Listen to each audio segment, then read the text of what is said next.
stretched by Ferguson. The check of the runner at first, and the delivery to the plate is going to be swatted into right field. Cameron going back and near the fence is able to haul it in for out number 2. Well, Hamilton gave that ball a ride. There is no wind, so it was all off his muscles. As we said, he had come into the game having hit a home run, but keeps this one for out number 2.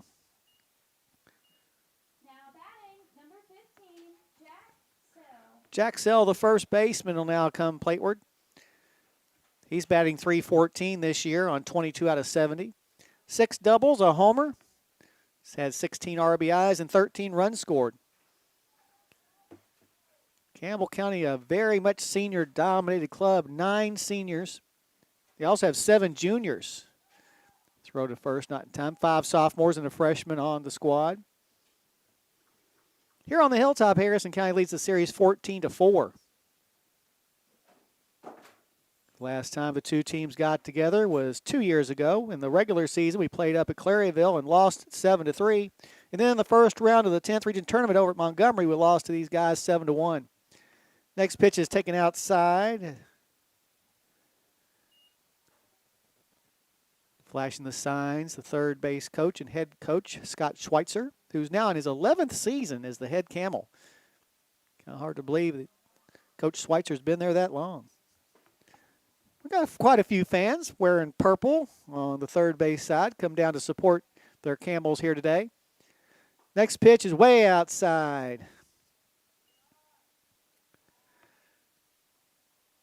Sells doing a little housekeeping in the batter's box before standing in there. The last time these two teams played here on the Hilltop was back in May of 2018, a game that Campbell County won 17-10. Check of the runner. The pitch is going to be a fly ball into center field. Cole coming in on it, still coming in. Now he's underneath of it, and will haul it in for out number 3. No runs, there were no hits, there was 1 error, and 1 man left aboard. So as we head to the bottom of the first, your score, Campbell County nothing and Harrison County coming to bat. You're listening to Thoroughbred Baseball on WCYN Sports.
Alrighty, back here at Mack Whitaker Field on the Hilltop. Harrison County downs Campbell County in the top of the first without letting them score. Let's see what our offense can do.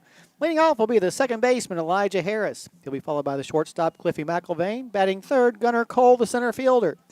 Cleaning up today for the Breds will be the right fielder, Cameron White. He'll be followed by Corey Vaughn, who's over at first.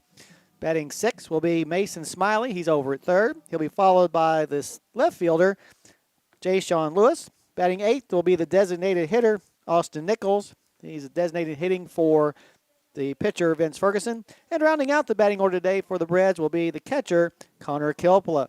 So once again for the Breds, Harris, McIlvain, Cole, White, Vaughn, Smiley, Lewis, Nichols, and Kilpala. For the Camels defensively, Austin Little is behind the plate with Jack Sell at first and Jake Gross at second.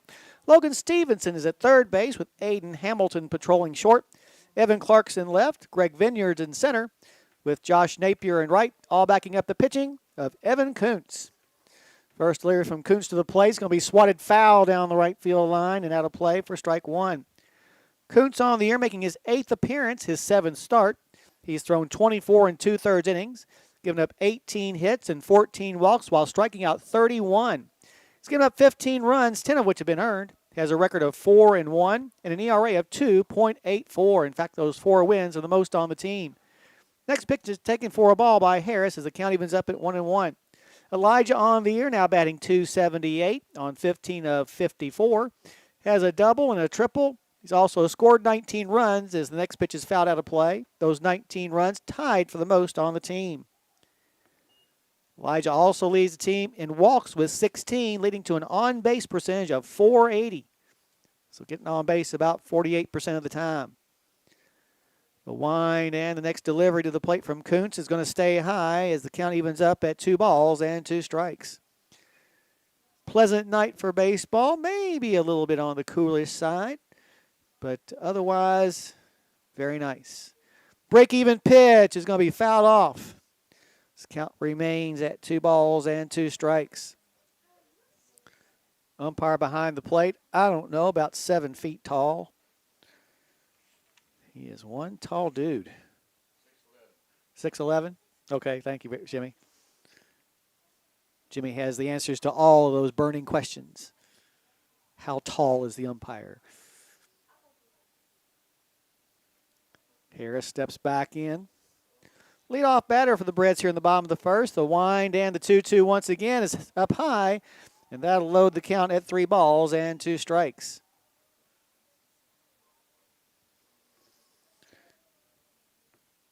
Harris chokes up on the bat handle about a half an inch as Kuntz gets the sign from Little.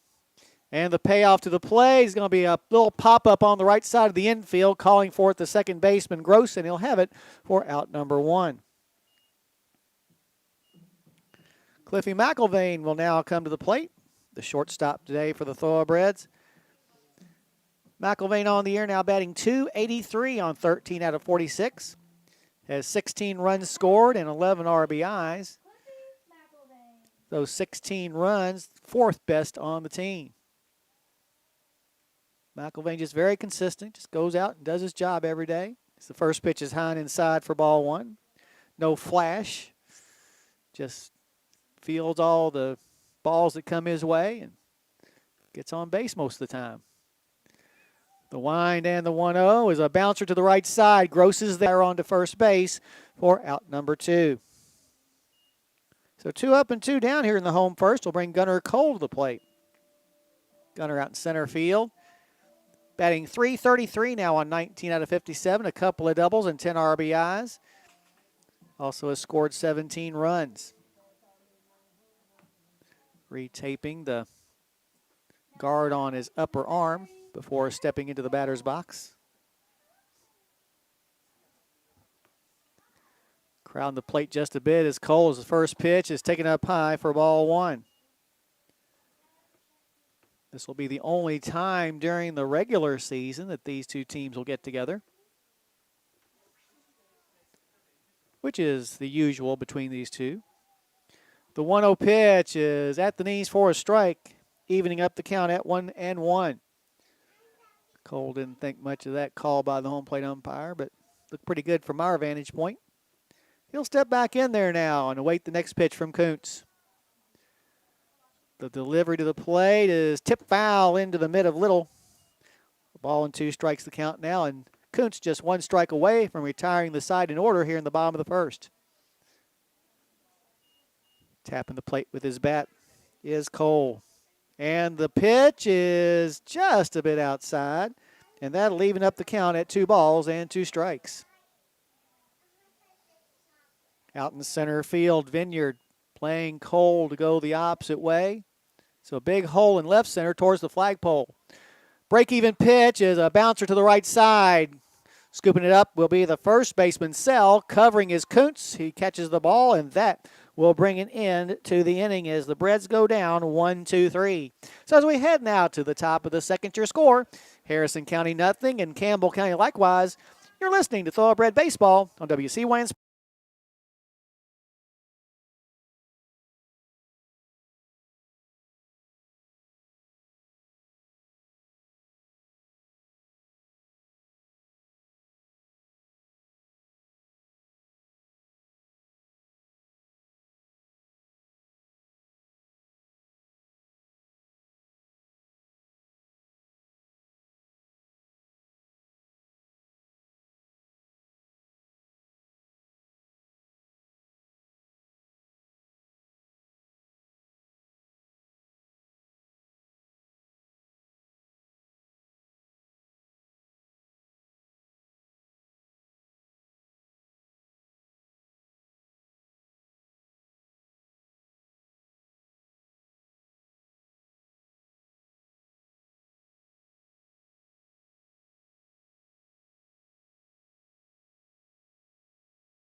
Back here at Mack Whitaker Field, Harrison County and Campbell County both unable to score in that first inning. Here in the second, it'll be 5, 6, and 7 in the batting order for the Camels. Logan Stevenson, Austin Little, and Josh Napier. Braves will be back in action tomorrow as we'll be heading to Taylor Mill to take on the Eagles of Scott High School.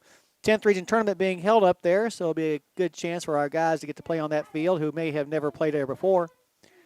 Then on Wednesday, we'll return home to take on Nicholas County. We tried to play Nicholas a couple of weeks ago, but the rain had other ideas. So back against the Blue Jackets on Wednesday. First pitch to Stevenson is fouled off and out of play onto Shirley Field for strike one. Stevenson on the year batting a solid .359, 23 out of 64. Leads the team in doubles with 7 and in home runs with 3, as well as RBIs with 22. So it's good that we're facing him with the bases empty. Next delivery bounces up there as the count goes even at 1-1. Stevenson, one of those 9 seniors on the Campbell County squad. Stevenson, a pretty big guy, 6'1", 163 he's listed as. Next pitch is a bouncer in the hole between short and third. So a leadoff single by Stevenson, the first hit of the ball game for the Camels. That will bring Austin Little to the plate.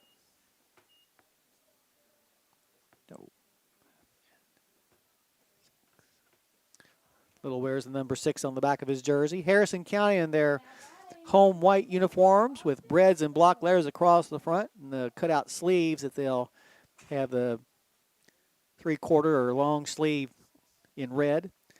Campbell County, meanwhile, in their purple tops with camels and block letters across the front and their white baseball pants. Little bunts the ball to the first base side, but it's going to be foul for strike one. Well, you probably know about Snappy's Beast Pizza, but don't forget to try their calzones and sandwiches, too. Call 235-7627 right now. That's 235-SNAP. Thank you, Ryan. Little looks down to Coach Schweitzer for the sign before stepping back in the batter's box. Over at first, Vaughn holding Stevenson on. Stevenson just one steal this year, so not a big threat to go, especially against a left-handed pitcher. Long look in by Ferguson to Kilpula. Now throws the ball outside and high. I think that one got away. So that evens up the count on Little at 1-1. Little on the year batting .370 on 10 out of 27. Has 3 doubles, 5 RBIs. Has scored just 1 run. Of course, he's probably courtesy run for most of the time he gets on base. Check of the runner by Ferguson. And the pitch to the plate is going to be on the outside edge for a strike. Runs the count to 1-2. So we said Ferguson pitching for the first time in a couple of weeks, so may have to get the rust out. Choking up on the bat handling inch is the batter Little, as Stevenson takes his lead at first. And the pitch is going to be popped up foul and will be out of play again. The count remains 1-2. The Phillies are playing down on the field below us. They're hosting Montgomery County. Phillies 17-7 after losing at Johnson Central on Saturday 4-1.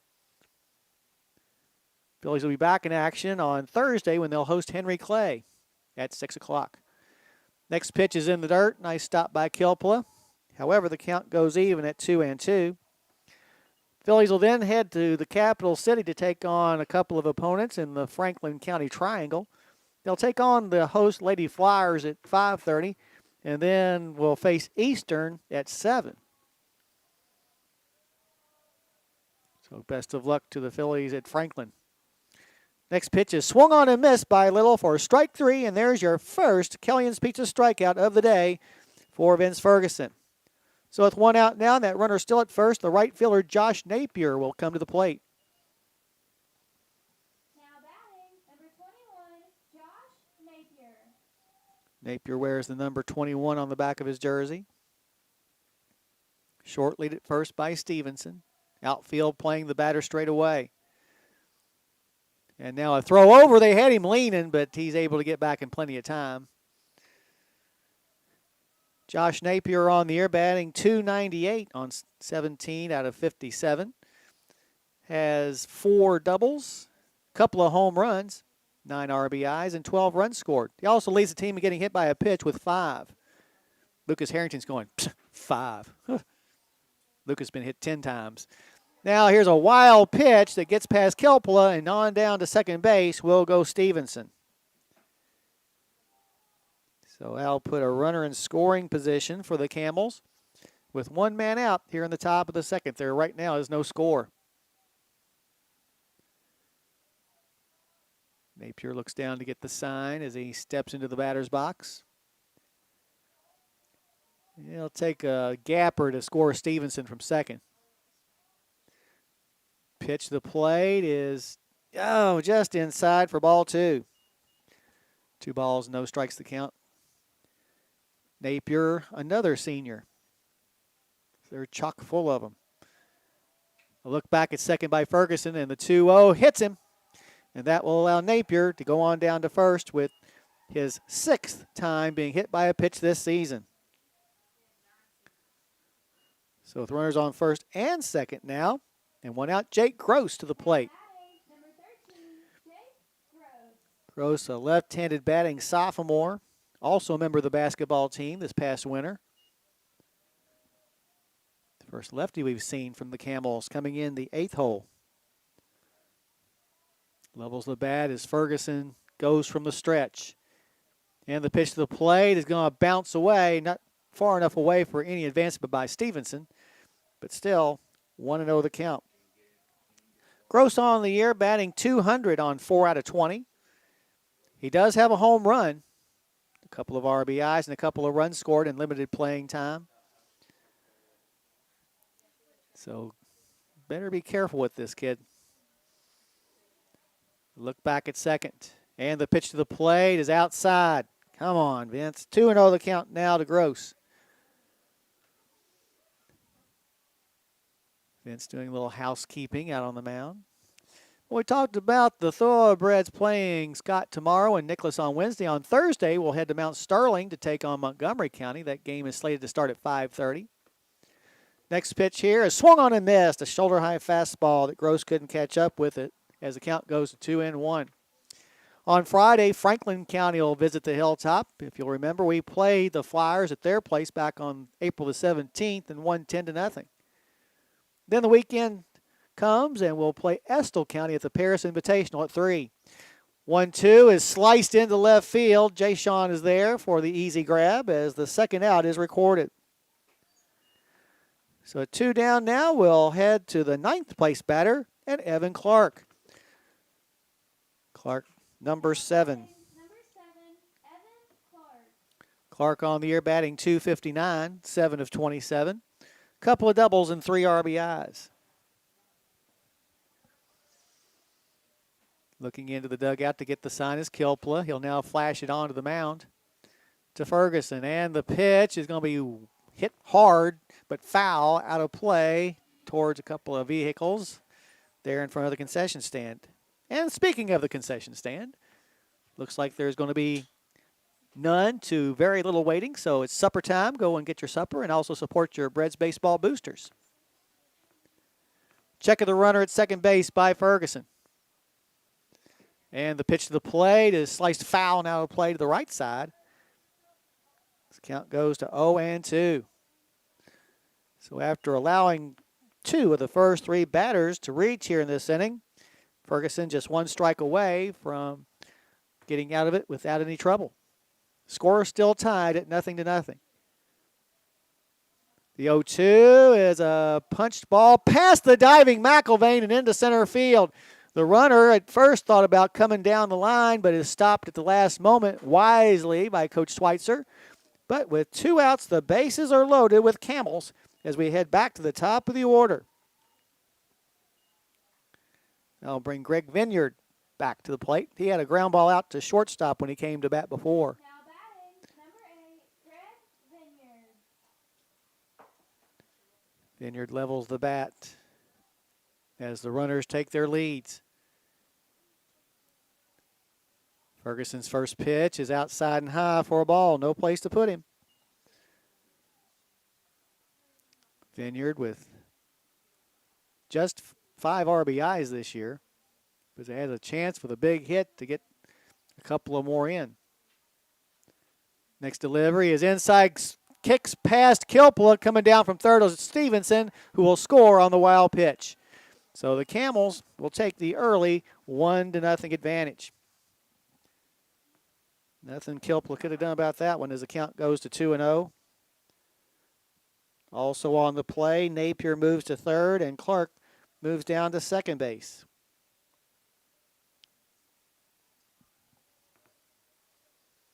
With there being 2 outs, the Breads defense able to play back.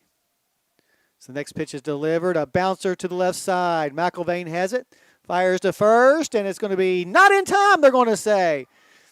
So an infield single allows the Camels to keep the inning alive as coming home to score was Napier. Campbell County up 2-0. Clark moved to third on that infield base hit. Now batting, number 2, Tyler Tyler Canup. Canup now to the plate. DHing for the pitcher, Evan Coons. He reached on an error his first time up. Over at first, Vaughn will be holding Vineyard on. Vineyard 11 steals this year, so definitely a threat to go. First pitch to the plate's outside. Here goes the runner. The throw goes through, and it's going to be cut off by Harris before it gets to the second base bag. So a stolen base by Vineyard. Puts runners on second and third, still with 2 outs. Stretched by Ferguson. And the pitch to the plate is going to stay high for ball 2. 2 balls and no strikes to count to Canup. Wide open stance at the plate. And the pitch is going to be swatted into left field for a base hit. 1 run scores. Coming around third and heading to home. Here comes Vineyard. He'll score as well. The throw to the plate will allow the runner Canup, who had that 2-run single, to move on down to second as the Camels have taken a 4-0 lead here in the top of the second inning. Oh, we are 1 strike away from getting out of this inning unfazed. But as it is, the beat goes on. Now batting, number 24, Aiden Hamilton. As Aiden Hamilton will come to the plate.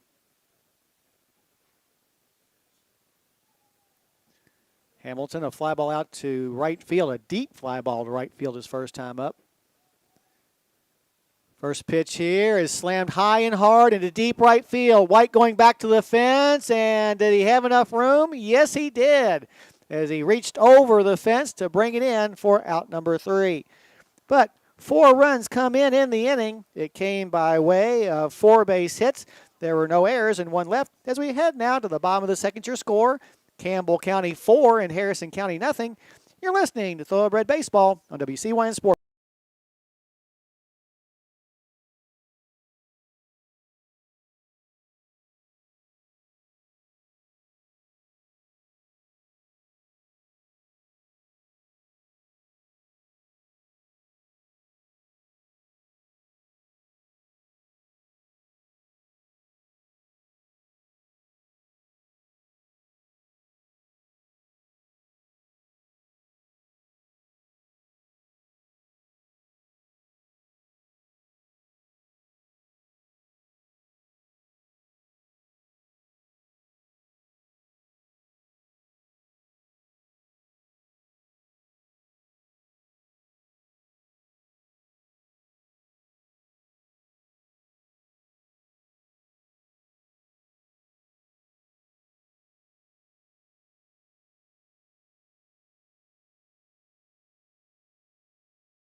All righty, back here at Mack Whitaker Field on the Hilltop. Harrison County allows 4 runs to cross the plate for Campbell after 2 were retired.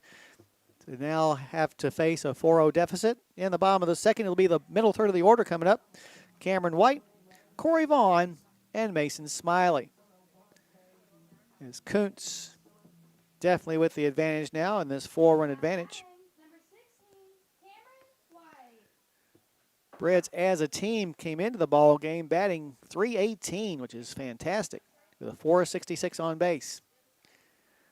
First delivery to White is going to be slapped into right field for a base hit. Cutting it off will be the right fielder Napier. Falls down, stands back up, but only one base will be achieved by White, but a good solid lick down the line. That will bring Corey Vaughn to the plate. Corey playing over at first base. Now batting, number 41, Corey Vaughn.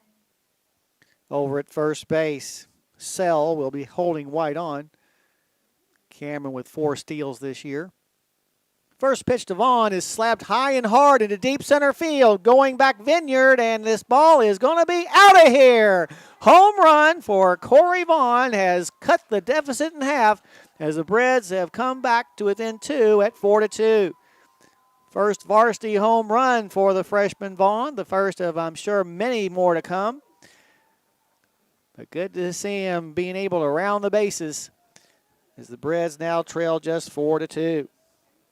And he got every bit of that pitch. Went just to the right of the foul pole out in left center field. They'll bring Mason Smiley to the plate. Mason over at third base, as is his usual. We'll look at his numbers after this first delivery to him from Kuntz. And the pitch is going to be popped up on the infield. Now going into the outfield grass, the second baseman Gross calling everyone off and almost got run into by the center fielder Vineyard. But Gross is still able to make the play for out number 1. Vineyard was coming hard and obviously did not hear his teammate calling for that. So one down now in the inning is Jay Sean Lewis will come to the plate. And Jay Sean has been absolutely tearing the cover off the ball lately. First delivery to the freshman is low and inside for ball 1. Lewis now batting .529 on the year on 18 of 34. A team leading 6 doubles, a triple. He's also driven in 10 while scoring 15. Next pitch is outside for a ball as the count goes to 2-0. Has a .765 slugging percentage and an on-base percentage of .600. And had a couple of foul balls against Paris on Saturday that would have been out of any park had they stayed fair. Next pitch is taken for a ball as the count goes to 3-0. Imagine that Jay Sean will have the red light here as Kuntz winds and delivers the next pitch on the outside edge for a strike. Couple of runs in the inning here in the bottom of the second for the Reds on the 2-run shot by Vaughn. As a team, Harrison County now with 5 homers on the year as the next pitch is on the inside corner for strike 2. Loads up the count at 3 balls and 2 strikes. Good crowd on hand for tonight's game.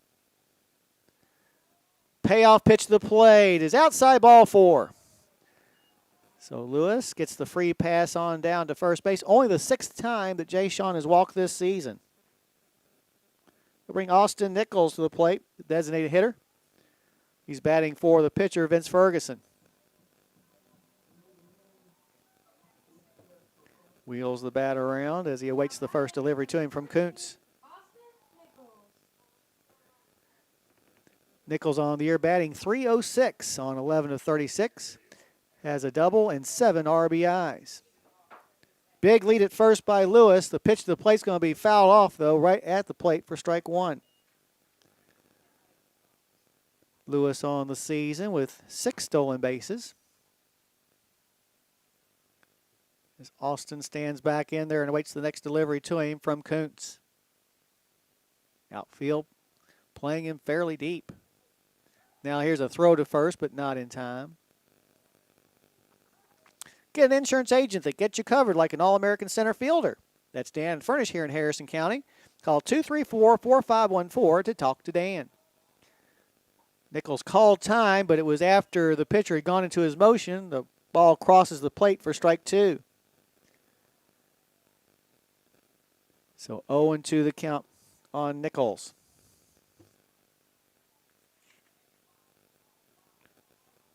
Austin awaits the delivery. Here it comes. Nope, it's going to throw to first instead. But Jay Sean able to dive back in plenty of time. as number 14 stands back into the batter's box. His team down 4-2 here in the bottom of the second. The 0-2 is high and inside for a ball. Runs the count to a ball and 2 strikes.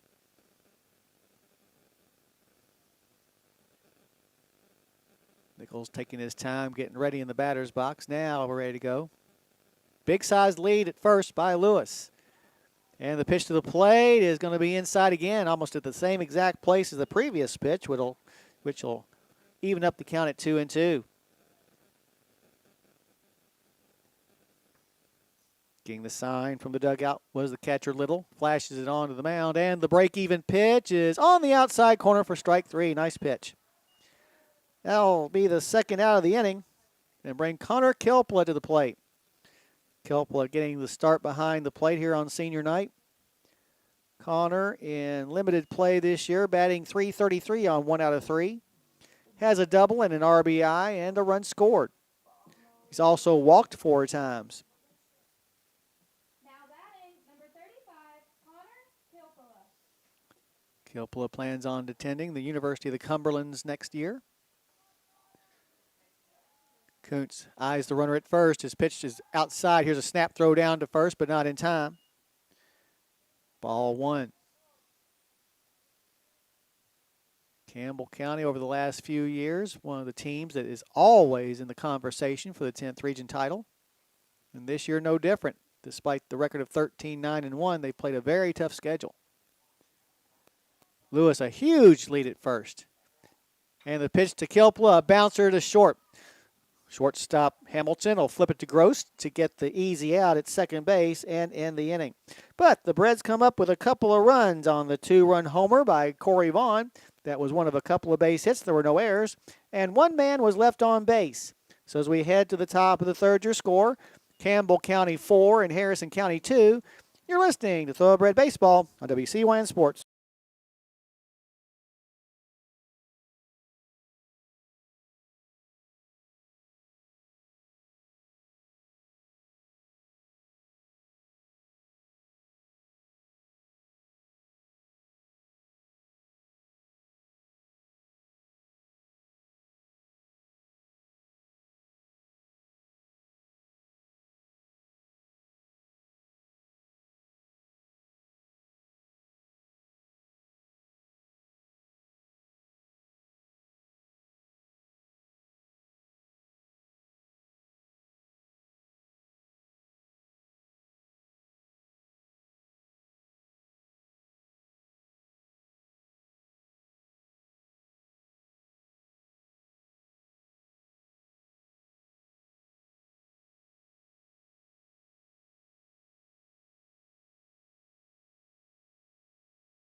Alrighty, back here at Mac Whitaker Baseball Field on the hilltop. Harrison County trailing Campbell County 4-2 as we head to the top of the third. It'll be Jack Sell, Logan Stevenson, and Austin Little all coming to the plate for the Campbells to face off against Vince Ferguson, the starter for Harrison County, who will start his 3rd inning of work. Sell a fly ball out to center field when he came to bat before. Breds 17-4, Campbell 13-9-1. What are those potato chips Jack sells? I think they were. First pitch taken for ball 1. I'll have to look that up when I get home, if I remember. Sell leveling the bat as Ferguson wheels and fires the next pitch. Down low for ball 2. Mike Sells, that's right. I guess the Jack Sells potato chips didn't sell very well. The 2-0 to the plate is swung on and missed. Nice fastball that time by Ferguson as the count goes to 2-1.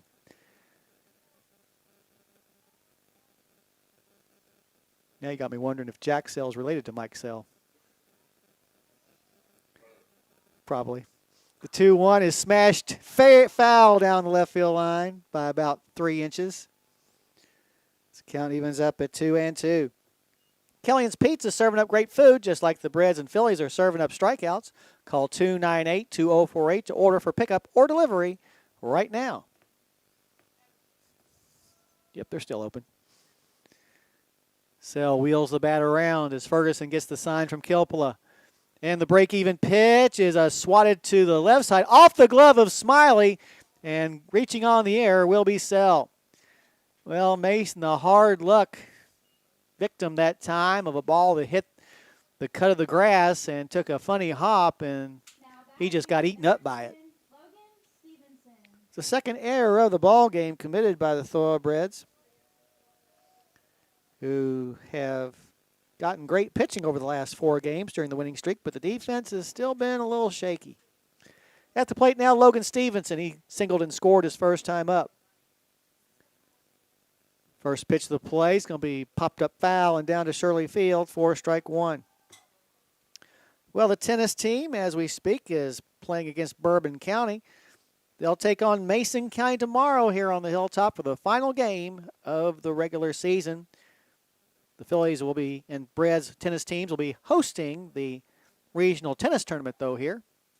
So that'll be exciting to see the best tennis players in the 10th region going at each other. Just ironic, I was thinking about that while Harrison County in baseball is playing Campbell County. Campbell County, one of the main rivals in the 10th region for our girls and boys tennis teams.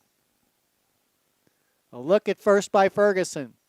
And the 0-1 is going to be swung on and missed. That time, Ferguson pulling the string, catching Stevenson way out in front of it as the count goes to 0-2. Reds trail 4-2 here in the top of the third. About a 2.5 step lead at first by Sell, who has stolen 12 bases this year. That's second best on the team. Next pitch is a fly ball into center field. Cole eases over into the right center gap to haul it in for out number 1. The third inning being brought to you by Clinic Pharmacy, locally owned so you can experience the best personalized care. Coming to the plate now, Austin Little, the catcher. He struck out his first time up. So far, the only strikeout victim of the day for Vince Ferguson. Vaughn will continue to hold the runner Sell on. He began the inning by reaching on an error. Stretch. Here goes the runner. They may have him caught, but no, everything just, it was just like slow motion. We had him picked off, and yet the throw from Ferguson to Vaughn was slow. Catching it, kind of bobbled it a little bit. By the time he finally got to second base, the guy was in there by a mile. So a runner in scoring position now for the Campbells with 1 out here in the top of the third. Got to do better. Got to do better. Ferguson looks back at second base at Sell. And the pitch to the plate is up high. 4-1. Austin Little, a junior. Combined, the Campbells have 16 juniors and seniors, a very experienced squad. And most of them, all they do is play baseball. Next pitch is outside. Here goes the runner to third, and he's in there safely. That was going to be a hard ball for Kilpala to dig out. It was low and outside, and Connor had to go across his body to catch it in the first place. No chance at all to catch Sell going 90 more feet. Sell now 18 out of 18 in the stolen base department. That's not too bad. Infield draws in as the next pitch is up high. 4-3. 3-0 the count on Little. Out in left field, Jay Sean Lewis right at the edge of the bank. Little does have 3 doubles. And the next pitch is outside, ball 4. So with 1 out, runners on the corners for the Campbells. They already lead 4-2, and now we'll have a courtesy runner head on down to first. That is Kaysen Jackson, another basketball player. So Kaysen Jackson running it for Little at first, and Josh Napier at the plate. Napier was hit by a pitch and later came around to score.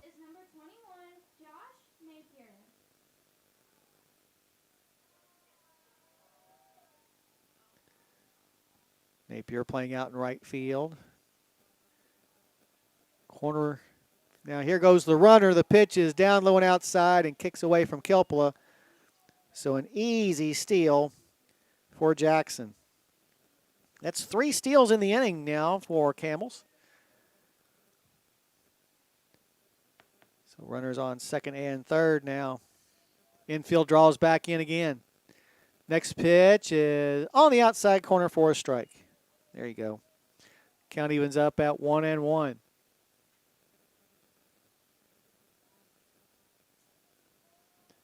Peering in to get the sign from Kilpala is Ferguson. And the 1-1 pitch drops in there for another strike. Boy, that one was coming up there as big as a basketball, but Napier just couldn't pull the trigger. And now it's down the count 1-2. It's a big pitch here for Ferguson to try to retire Napier. Looks back at second. Looks back again. And the 1-2 is going to be hit into left field. Lewis is there. Tagging at third base is Sell. The throw to the plate is going to be way up the first base line. Scoring easily will be Sell. And on the throw home down to third base will go Jackson as the lead for the Camels goes back to 3 runs at 5-2 on the sac fly. Now batting, number 13, Jake Gross. For Napier, that was his 10th RBI of the season. That'll bring Jake Gross back to the plate. Gross, a fly ball out to left when he came to bat before. Ferguson now just trying to get out of the inning without any more damage. So the first pitch is outside for a ball.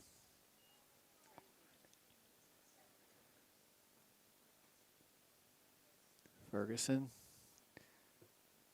from the stretch. And the 1-0 to the play is going to be a fly ball into center field. Should be a can of corn for Gunnar Cole, and it is for out number 3. However, another run crosses the plate for the Camels. They did it by no base hits. There was 1 error and 1 left. So as we head now to the bottom of the third, your score, Campbell County 5 and Harrison County 2. You're listening to Thoroughbred Baseball on WCYN Sports.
Alrighty, back here at Mac Whitaker Field on the hilltop. Harrison County down 5-2. It'll be the top of the order coming up for the Breds.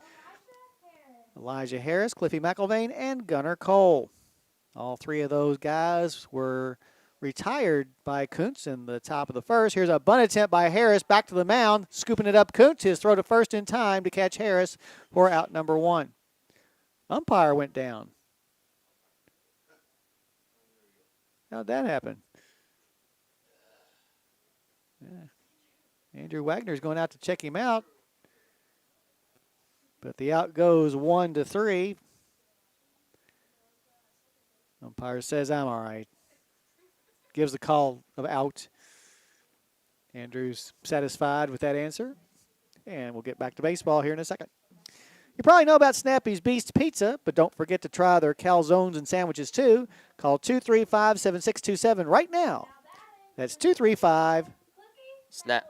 Oh, Ryan, there was a delay. Why the delay? First pitch to McIlvain is going to be inside for ball 1. McIlvain, a ground ball out to second base when he came to bat before.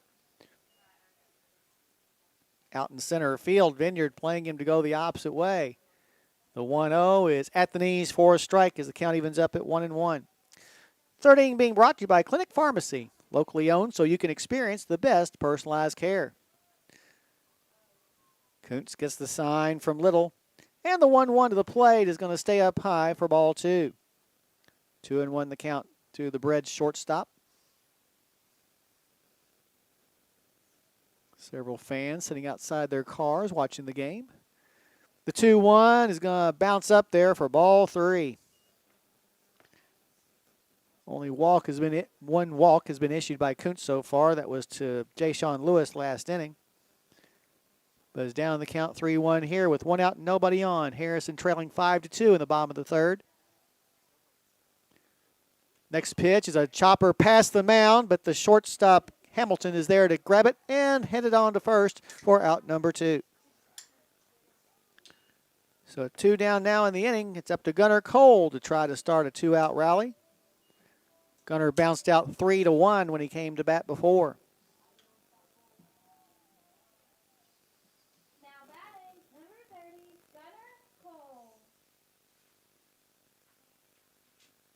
The wind and the first pitch is going to be outside and low for ball 1. Brez with a 4-game winning streak on the line,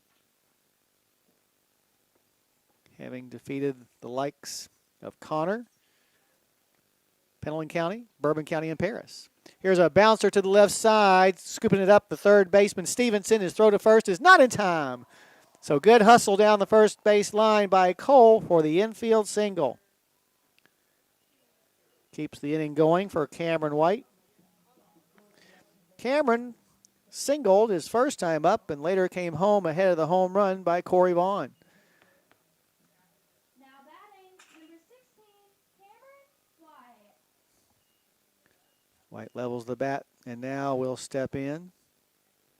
Over at first, Sell holding Cole on. First pitch is on the outside edge for a strike. Cameron, after getting that single in the second, extends his streak of reaching base to 9 games in a row. Next pitch is taken for a ball. Meanwhile, with Gunnar getting a single in this inning, he now has an 8-game hitting streak. So 2 guys doing pretty well right now. The 1-1 to the plate is tip foul. Count goes to a ball and 2 strikes.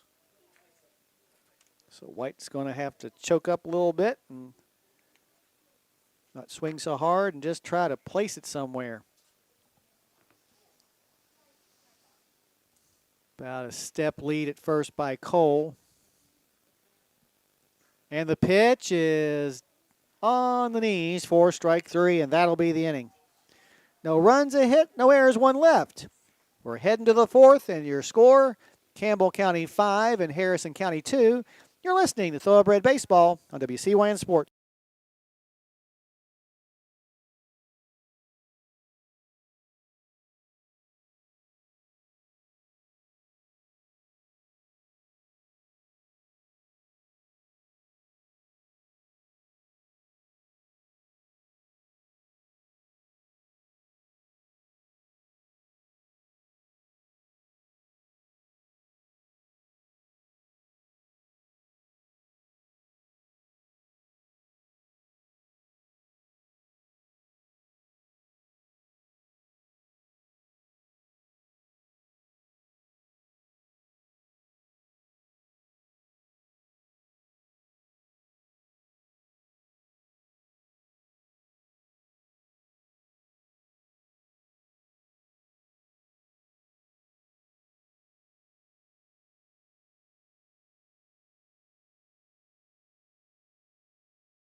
All righty, back here at the Hilltop at Mac Whitaker Field. 3 innings are in the books, and right now it's the visiting Campbells who have the upper edge.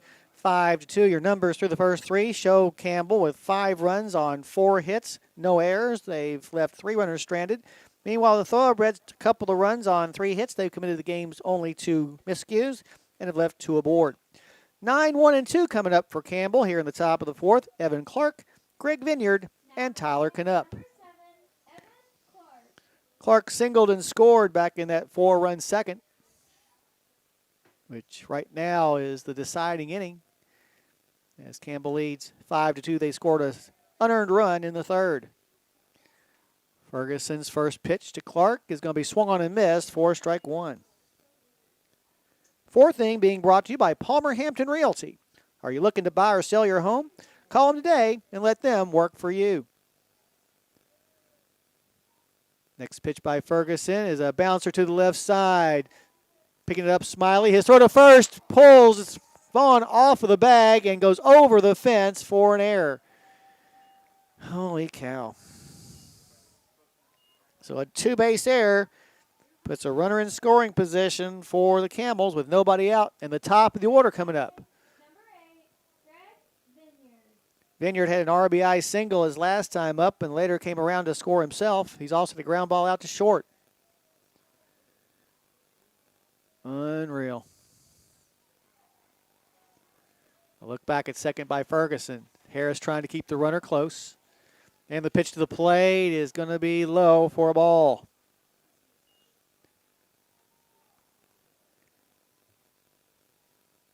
Vineyard leveling the bat at the plate. Now steps up in the box quite a bit. As the 1-0 is delivered and fouled off and out of play behind us to even up the count at 1 ball and 1 strike. Get an insurance agent that gets you covered like an All-American center fielder. That's Dan Furnish here in Harrison County. Call 234-4514 to talk to Dan. Well, the home plate umpire thought that Vineyard was standing up too far in the batter's box and recreates a homemade batter's box himself to show how far up Vineyard can stand.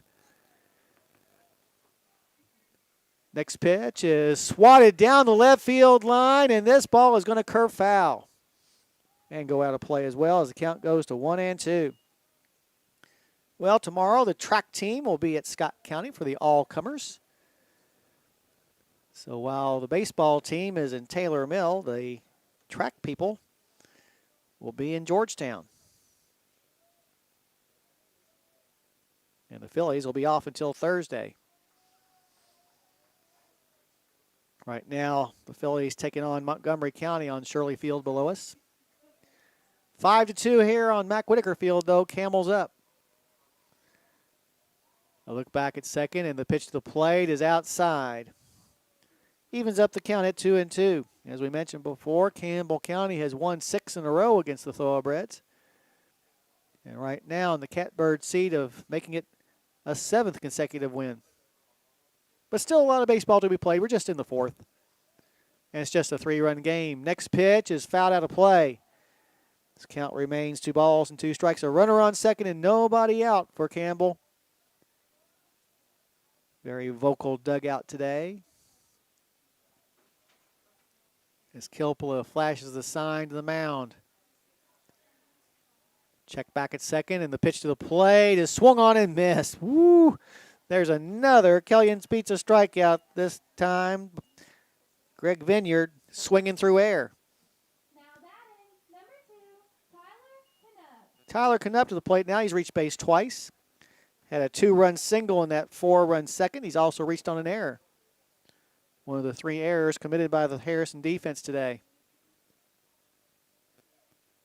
Here's a shot into right center field, and it's going to drop in there for a hit. Rounding third is Clark. He'll be held up there. But runners on the corners with 1 out for the Camels after that solid single to right center field by Tyler Canup, who's now been on base all 3 times. Now batting, number 24, Aiden Hamilton. Aiden Hamilton to the plate now. He got robbed of a home run his last time up when right fielder Cameron White reached over the fence to bring a ball that was headed out of here back in. In fact, there's been a couple of long fly balls to right field by Hamilton. Lefty versus lefty. Vaughn holding the runner on at first as the pitch is delivered outside for a ball.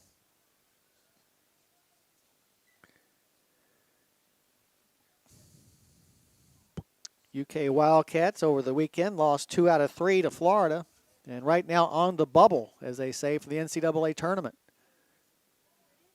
Next pitch is in there for a strike, and down to second base, and tagged out is the runner, Canup.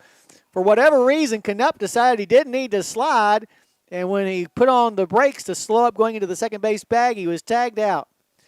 So an easy one there for the second out of the inning. So caught stealing. This count goes to 1-1 on the batter. And the next pitch is low and inside for ball 2. Now we need to take advantage of this gift and not allow Clark to score from third. Keep this deficit at 3 runs there in the fourth. From the stretch, Ferguson, the pitch is going to be at the letters for strike 2, evening up the count at 2 balls and 2 strikes. Get this last strike and get back in the dugout and get those bats to swinging. Hamilton now stepping back into the batter's box. Still from the stretch, Ferguson. A big lead down from third is Clark. The pitch is going to be taken outside for ball 3. Mason Smiley quite a ways away from the third base bag as the shift is on. Count full at 3-2. 2 outs, a runner on third. Comes about a quarter of the way down the first base line. Now takes another 2 or 3 steps. And the payoff pitch is slammed into left field. Lewis going back at the bank and cannot make the play. Clark scores easily. And what'd they call?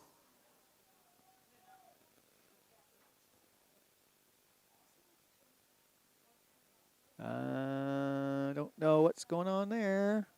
What's going on, Jimmy? Well, if he's out of the box, it should be out number 3. So whatever happened, well, Clark scored. 6-2. Here's a bouncer foul to the right side. Oh, did they call a balk maybe?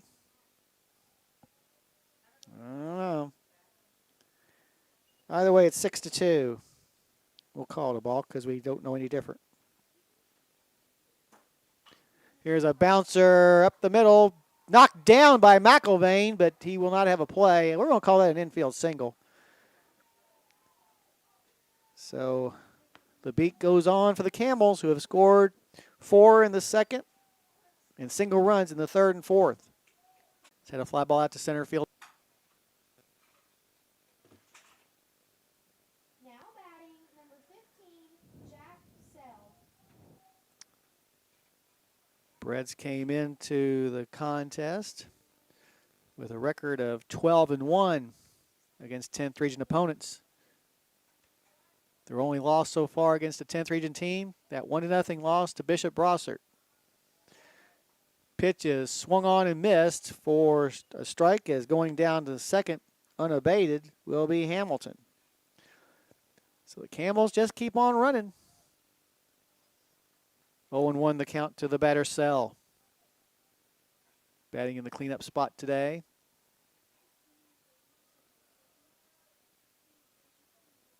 Takes a deep breath before standing back in the batter's box and really crowding the plate. Check of the runner at second by Ferguson. And the pitch is going to be slammed down the left field line, but luckily will head foul for strike 2. Talking about the Batcats earlier, last night losing, not last night, but lost 9-2 in the final game of that series that they lost 2 out of 3. Batcats now 27-17, but more importantly, 11-13 in the conference. And from the people in the know, they think that for the Cats to get into the tournament, they're going to have at least a 500 record against SEC opponents.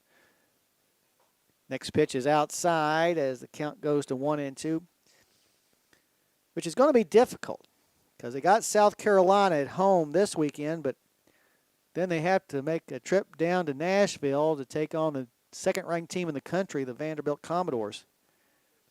Tomorrow, the Batcats will host Moorhead.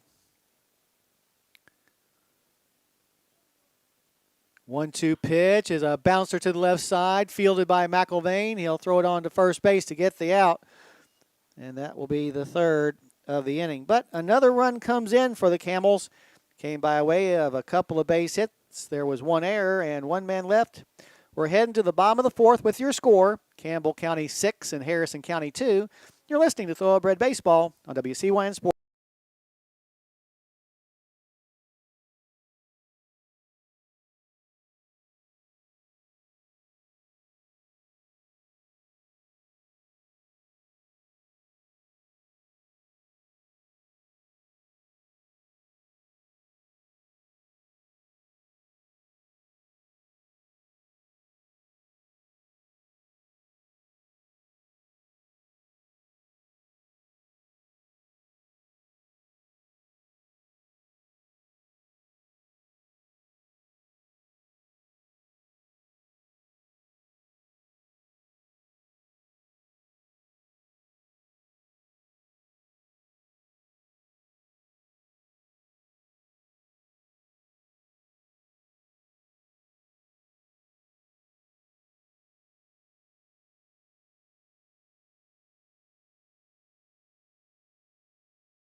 Alrighty, back here at Mac Whitaker Field, Harrison County has 4 runs to make up as they trail 6-2 going into the bottom of the fourth. It'll be Corey Vaughn, Mason Smiley, and Jay Sean Lewis against Evan Kuntz, who gave up 2 runs on Vaughn's home run back in the second. Now batting number 41, Corey Vaughn. Fourth inning being brought to you by Palmer Hampton Realty. Are you looking to buy or sell your home? Call them today and let them work for you as the first pitch is down low for ball 1.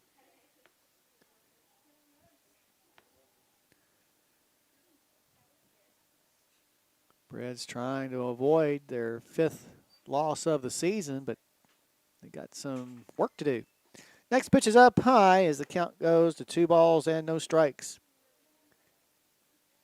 Kuntz came into the contest with a 4-1 record and a 2.84 earned run average. Next pitch is taken for ball 3. So Kuntz must remember about Vaughn hitting that home run and is not giving him anything good to hit yet.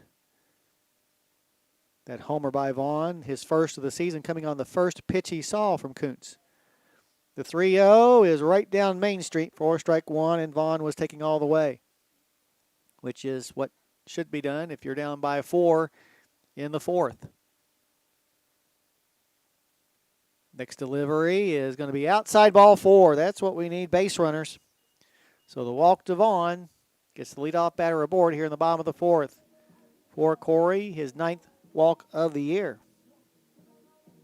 Coming to the plate now, Mason Smiley. Mason had a pop up to second when he came to bat before. Now batting number 36, Mason Smiley.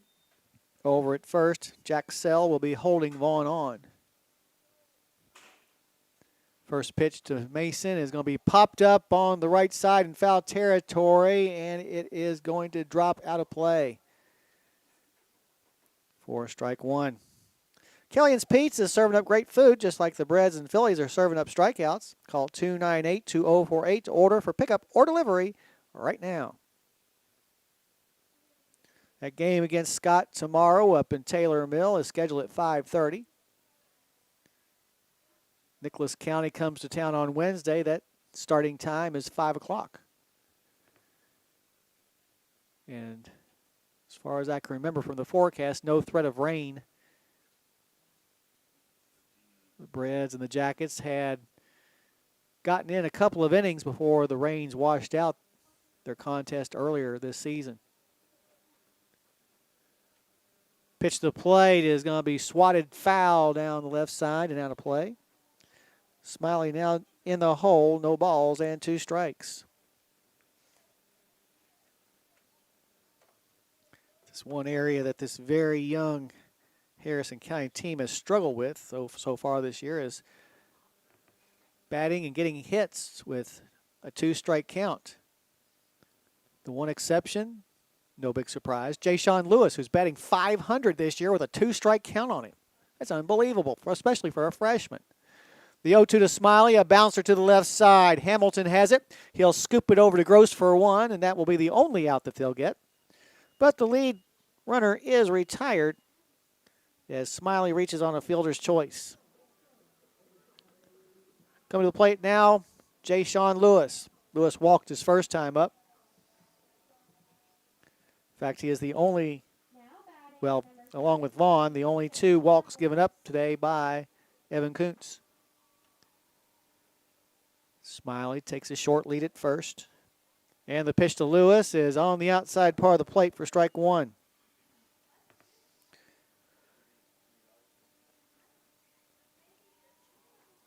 That series this coming weekend up at Kentucky Proud Park, the Batcats and the Gamecocks. 6:30 start on Friday, 2 o'clock on Saturday, and 1 o'clock on Sunday. Kuntz takes a peek over at first base at Smiley. And the pitch to the plate is high and outside for ball 1. Ball and a strike, the count to number 33. Wheels the bat around. We'll get a hold to 1 here, Jay Sean. The 1-1 is sliced foul and out of play and behind the third base dugout, which is where the Camels are residing right now. Count goes to 1-2. But as we mentioned before, Lewis, an excellent 2-strike batter. In fact, he walked his first time up on a 2-strike pitch. Now just fights one off. Goes out of play as the count remains 1-2. For Lewis, that is his team-leading 11th 2-strike foul ball. Now, throw to first and a balk. Yep, sure did. Stopped his motion and everything, and so a free pass by Smiley on down to second base.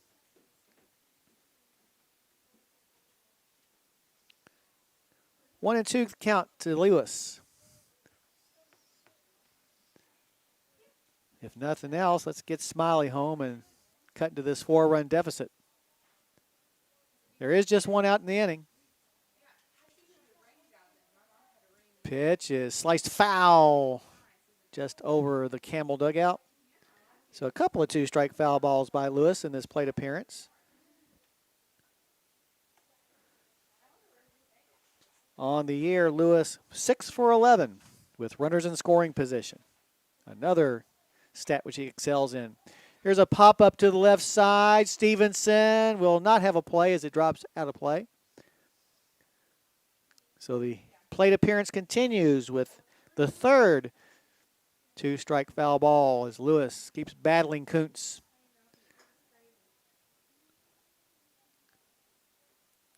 Kuntz a senior, Lewis a freshman. Check of the runner at second. The pitch is going to bounce off the plate. Nice stop by Little as the count goes 2 balls and 2 strikes. On deck, awaiting his chance to bat here in the 4th inning is Austin Nichols. From the stretch, Kuntz. And the break even is fouled straight back. That makes 4 2-strike foul balls. So a new bunch of balls being delivered to the home plate umpire. As the outfielders and the infielders, I think, are getting a little bit bored. This will be the 9th pitch of this plate appearance. The 2-2 once again, an excuse me swing is fouled off. Staying alive out there is Lewis. 5 2-strike foul balls. Nothing else. We're finally making Kuntz work a little bit. Came into the inning having only thrown 42 pitches in his first 3 innings. The 2-2 once again is tip foul. Oh my gosh. Running out of places to put my little marks. It's 1, 2, 3, 4, 5, 6, 7, 8, 9, 10. This will be the 11th pitch of this plate appearance. Kuntz trying to figure out a way to get Jay Sean to put it somewhere in play where his fielders can get it. Here's a bouncer to the right side, gloved by the first baseman, Sell. He'll flip it to the pitcher covering, who drops the ball. The ball was dropped, and so that long at bat by Jay-Sean Lewis pays dividends as the first error of the ball game committed by the Campbell defense puts runners on first and third with one out. Excellent job by Jay-Sean. Batting, number 14, Austin Nichols. Austin Nichols to the plate now. He's DHing for the pitcher Vince Ferguson and struck out his first time up. Over at first, Sell will hold Lewis on. 6-2, still your score here in the bottom of the fourth. As Nichols awaits the first pitch, here it comes. It's going to be sliced foul down to Shirley Field for strike one. Well, the Reds 15-16 and fourth in the NL Central, 4 back of St. Louis. Taking on the Pirates at PNC Park. The Pirates in fifth place in the Central, 14-19. Here goes the runner. The pitch is up high. The throw from Little down to second base is going to go through, but backing up the play, the second baseman. But a steal nonetheless puts runners on second and third. Still just one out in the inning. 1-1 the count to Nichols. Number 14 trying to drive both these runners in. Next pitch is just inside for a ball. 2-1 now the count.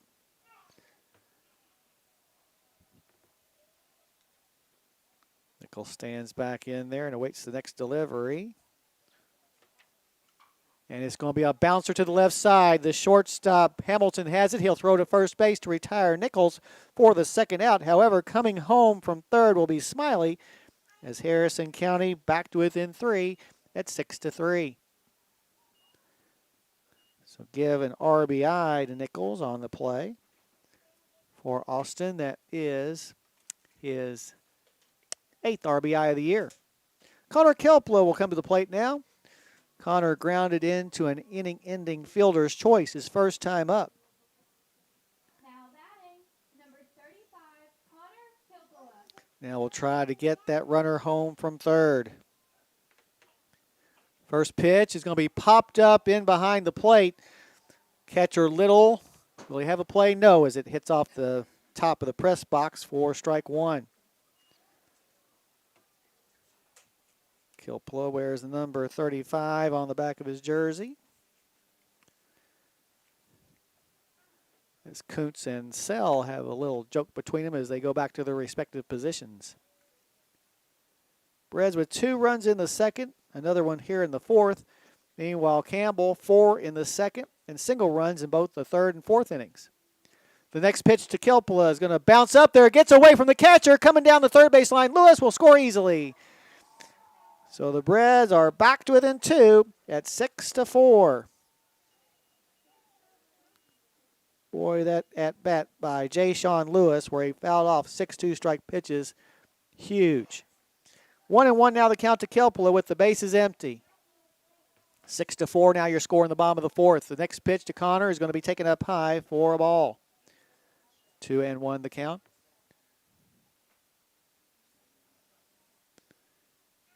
Connor honored along with the other seniors before the game began. Next pitch is chopped foul to the left side. This count goes even at 2 balls and 2 strikes.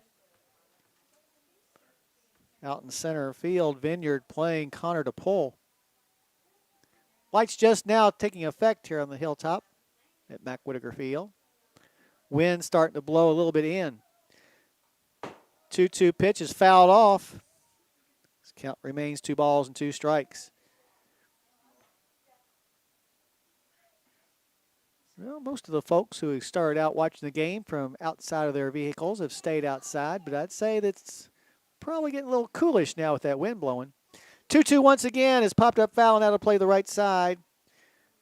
So Kilpala doing his best impression of Jay-Sean Lewis, fouling off 2 strike pitches.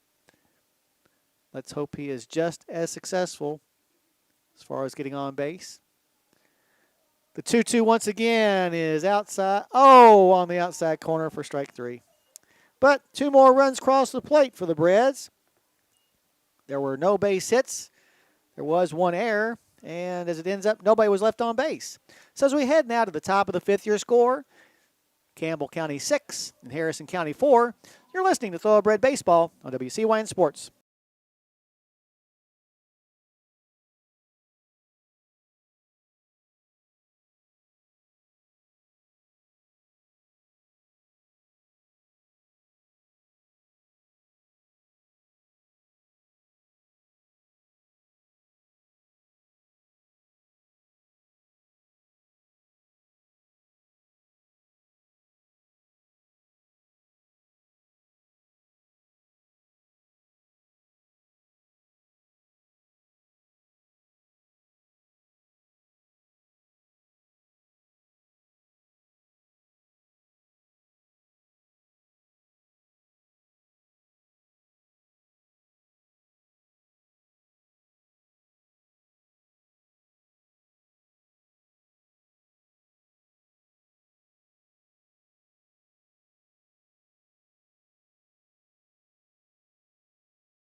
Here at Mac Whitaker Field, 4 innings are in the books, and right now Harrison County trails by a couple, 6-4. Your numbers through the first 4 frames for Campbell County: 6 runs on 6 hits, 1 error. They've left 4 runners stranded. Meanwhile, Harrison County, 4 runs on just 3 base hits. They have committed 3 errors in the game and left 2 aboard. Here in the top of the 5th, it'll be the 5, 6, and 7 batters: Logan Stevenson, Austin Little, and Josh Napier. Stevenson singled and scored in that 4-run second inning. He's also had a fly ball out to center field. Ferguson's first pitch to him is going to be swatted into the glove of Smiley for the first out. Line drive shot by Stevenson, but right into the glove of Smiley. So 1 pitch, 1 up and 1 down will bring Austin Little to the plate. Little walked last time up. He's also been a strikeout victim. Ferguson's first pitch to him is going to be at the letters for strike 1. The one tie that Campbell County had was because of darkness at their place. I thought they had lights there. So the next pitch is down low for a ball as the count evens up at 1-1. 1 out, nobody on for the Camels here in the top of the 5th. The next pitch is delivered, swatted foul down the left side. This count goes to 1-2. Talking about the Reds earlier, tonight they are tied at 3. Tied at 1 in the 3rd. Tyler Maley going for Cincinnati with Mitch Keller going for the Pirates. Maley's had a nice year, 1-1 with a 3.23 earned run average. Keller has struggled 2-3, his ERA 6.29, but must be pitching pretty well to just give up 1 run in the first 3 innings. Next pitch is a little bouncer back to the mound. Ferguson scoops it up, spins, fires over the head of Vaughn for another error. Boy, he just launched it. That's now 4 errors in the game for the Reds. You keep putting people on base like that, eventually you can't just keep doing that. In fact, the last 2 errors that Harrison County committed, that person came in to score. Josh Napier at the plate now with Kaysen Jackson running at first for the catcher Austin Little. Napier was hit by a pitch and scored in the 2nd. Had a sac fly driving in the run they got in the 3rd. Vaughn will hold Jackson on. The pitch is delivered in the dirt for a ball. Napier wears the number 21 on the back of his jersey, one of the 9 seniors on this year's Camel Club. Ferguson checks the runner at first. And the 1-0 is a bouncer foul to the left side by about 6 inches this time. Count evens up at 1-1. The Reds and Pirates will play at 6:30 tomorrow night, just like they did tonight. And then a business day special will be a part of Wednesday's festivities at PNC Park. One of these days, I'm going to a business day special. I'm just going to take off of work and go up and watch the Reds. Here's a throw to first, and they got the man picked off. Vaughn's throw to second is well in time to cut down Jackson for the second out. Out goes 1 to 3 to 4. So now the base is clear and 2 outs. The count of 1-1 on Napier. Reds down by 2 here at the top of the 5th, 6 to 4. Next pitch is fouled off to the right side and out of play. This count goes to 1-2. Only a couple of strikeouts today by Ferguson, who came into the game having struck out 7 in 9 2/3 innings. Wind and the 1-2 is tip foul. Count remains a ball and 2 strikes. PNC Park, that's where the Pirates play, one of the nicer venues to watch a game from. The 1-2 is going to bounce up and hits Napier in the back of the leg. So a free pass for Napier. That is his team-leading 7th time getting hit by a pitch, twice today. Inning continues as we'll have a pinch hitter. That'll be Jacob Napier.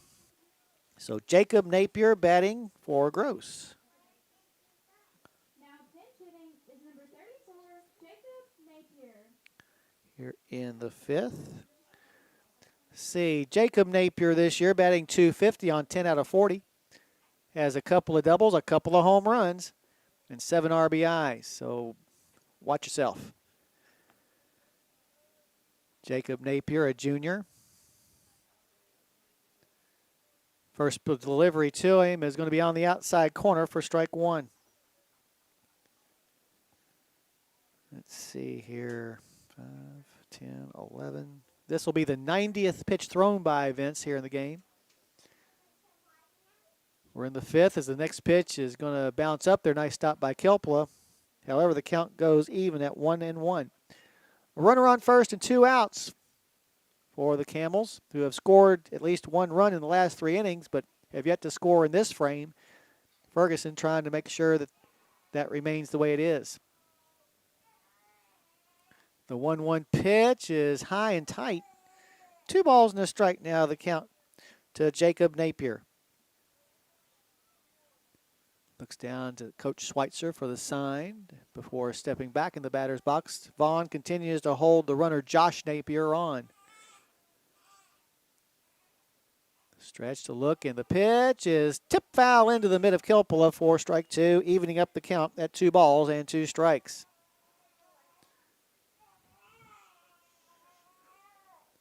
Stepping back in the batter's box once again, Jacob Napier.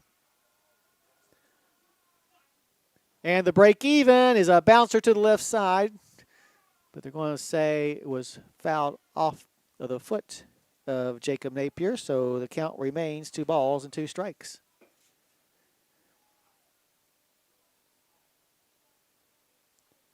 Stepping back in the box now is number 34, trying to get that run home. And the pitch is a bouncer knocked down by McIlvain. Still has a chance to throw out Jacob Napier, which he does for the last out. So for the first time since the first inning, no run score for Campbell County. There were no base hits. There was 1 error and 1 left. We're heading to the bottom of the 5th with your score. Campbell County 6 and Harrison County 4. You're listening to Thoroughbred Baseball on WCYN Sports.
Alrighty, back here at the Hilltop, Harrison County able to stop the momentum that the Camels had had offensively by shutting them out in the top half of this fifth inning. Now the top of the order coming up for the Breds, who trail 6-4. Elijah Harris, Cliffy McElvain, and Gunnar Cole. Evan Kuntz, the starter for the Camels, back on the mound. He has weaved his way in and out of trouble, but right now has allowed his team to be ahead 6-4. Harris has popped out to second. He's also had a grounder back to the mound. Stepping in now to try to see if he can lead off this inning by getting on base. Kuntz's first delivery to him is going to be down low for ball one. We will give you an update. In the top fourth, the Reds lead 3-1. Squaring to bunt Harris as the next pitch is taken at the knees for a strike. Count evens up at 1 ball and 1 strike. Elijah crowding the plate just a little bit as the 1-1 is delivered outside for ball 2. Harris, a .480 on base percentage this year, mainly because of the 16 walks, the team leading 16 walks he's picked up. Next pitch is outside and high, ball 3. 3-1 the count to number 5.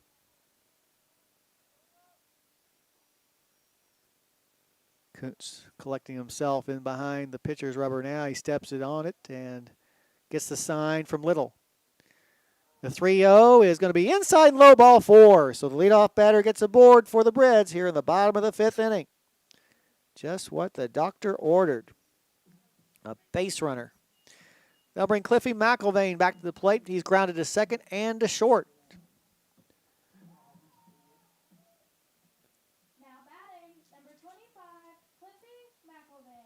Harris at first being held on by Sell. He leads the team in stolen bases with 9 in 10 chances. Squaring to bunt, McElvain pulls the bat back, but the ball's across the knees for strike 1. Coach can't believe it.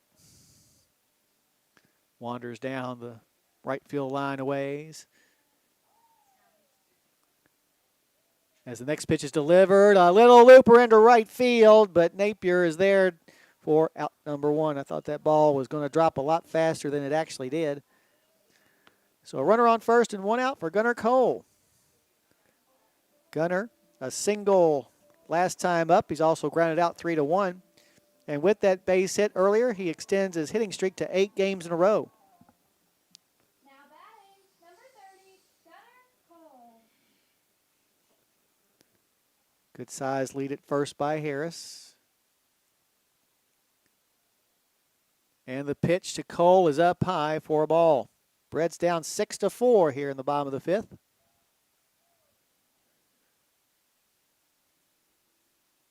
Wind had picked up for a little bit, but now mostly limp out there in left center field. The pitch to the plate, nice stop by Little as the count goes to 2-0 on the Breds center fielder.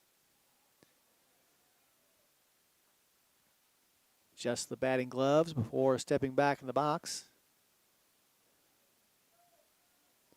And the pitch to the plate is on the outside edge for a strike.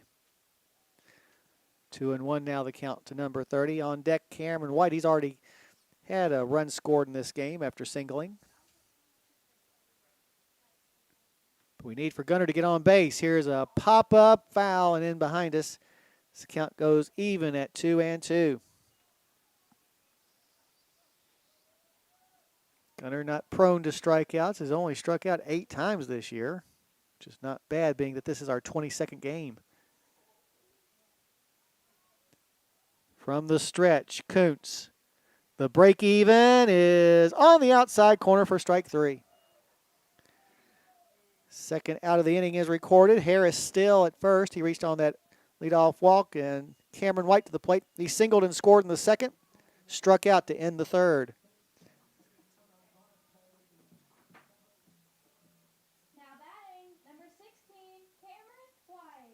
Flashing the sign, Little to the mound. The first pitch is a bouncer to the right side. Gross is there. He'll throw on to first to retire White for out number 3. Well, the inning started promisingly with Harris walking, but that's as much as we could get No runs, no hits, no errors, one left. We're heading to the top of the sixth with your score. Campbell County 6 and Harrison County 4. You're listening to Thoroughbred Baseball on WCYN Sports.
Alrighty, back here at Mac Whitaker Field. 5 innings are in the books, and right now it's the visiting Campbells from Claryville, Campbell County High School, where the Tyson plan is. They lead 6-4. Your numbers through the first 5 show Campbell 6 runs on 6 hits. They have committed 1 error and left 5 runners stranded. Harrison County 4 runs on just 3 base hits, 4 errors. That's a big old bad mark. We've left 3 aboard.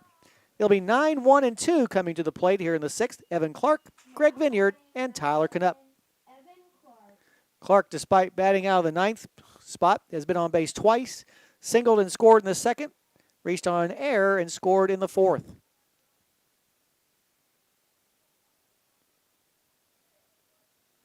Getting the sign from his catcher Kilpla is Ferguson as the first pitch is swung on and missed for strike 1. Brett 17-4 and a 4-game winning streak, while Campbell 13-9-1. Next pitch is swatted foul and out of play to the left side as he finds himself in the hole 0-2. Well, Bowling Green and 8th-ranked Covenant Catholic, they have the longest winning streaks in the state right now at 15. Lawrence County, the Bulldogs, have won 12 games in succession. The 0-2 delivery is up high. This count goes to 1-2 to leadoff batter for Campbell here in the top of the 6th. They lead by 2. Led ever since they scored 4 back in the 2nd. Next pitch is in the dirt, evening up the count at 2 balls and 2 strikes. Clark wheels and fires the break even. A little tapper back to the mound under the glove of the pitcher Ferguson. Harris will not have a play. Holy cow. Got to give it an error. He should have had it. It was just a slow tapper back to the mound. That's 5 errors now in the ball game for Harrison. And worse yet, it was the leadoff batter, who's now reached base twice on an error.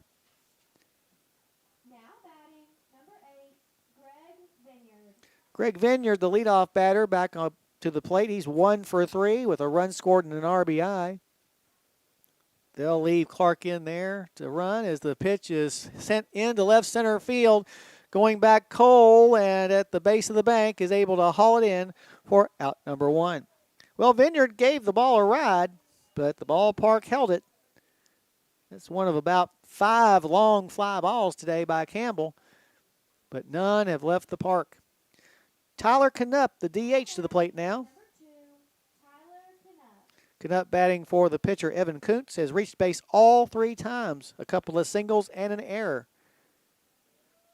Vaughn continues to hold Clark on at first. Clark has not stolen a base this season. Here's a throw over, but not in time. You might expect Clark, the sophomore, not used to stealing, does not take that long a lead from first. Ferguson checks him out, though, and the pitch to the plate is right at the letters for a strike. 0-1 the count to Knupp. Lights have taken full effect here on the hilltop. Ferguson from the stretch, and the pitch is going to be sliced foul and out of play down to Shirley Field, where the Phillies continue to play Montgomery County. Count goes to no balls and 2 strikes. 1 out, 1 on for the Camels. They lead 6-4 here in the top of the 6th. They scored 4 runs with 2 outs in the 2nd inning, and that has been all the difference. Waiting at the plate, Canup, and the 0-2 is outside. Nice stop by Kilpala to keep the ball in front of him and to keep the runner Clark at bay at first. Wind starting to kick up a little bit, coming in from left center field. Won't have enough effect on the ball in the air, though. The 1-2 is in the dirt again. And another nice stop by Connor. You should get a scholarship as a hockey goalie. 2-2 the count on Canup. And the break even is swatted foul. So the count will remain 2 balls and 2 strikes. Umpire takes a look at the ball, thinks it's okay to keep, so sticks it into his pocket. Outfield playing the batter Canup straight away. The left fielder, Jay Sean Lewis, right at the base of the bank. Canup with a couple of home runs this year.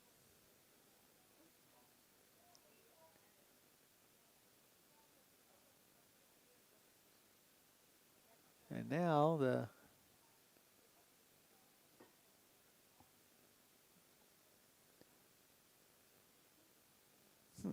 well, Evan Clark had taken off towards second and stayed there, and home plate umpire said no, he's got to come back. Oh, call time, okay. The 2-2 once again is sliced into right center field, chasing after it. Cameron White near the fence, reaches up and makes the grab. Nice play out there by Cameron.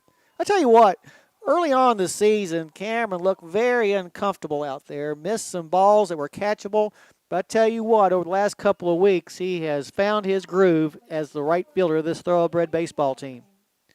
So at 2 down, that runner still at first. Aiden Hamilton returns to the plate. Hamilton singled in the 4th. He's also had a couple of very long fly balls out to Cameron White. Both times Cameron up to the task, stealing a home run away from him on one of those fly balls. Now the shift is on, as McIlvain is on the first base side of second base. Mason Smiley basically at the shortstop position. The pitch to the plate is on the outside corner for a strike. Hamilton coming into the ball game with a .355 batting average.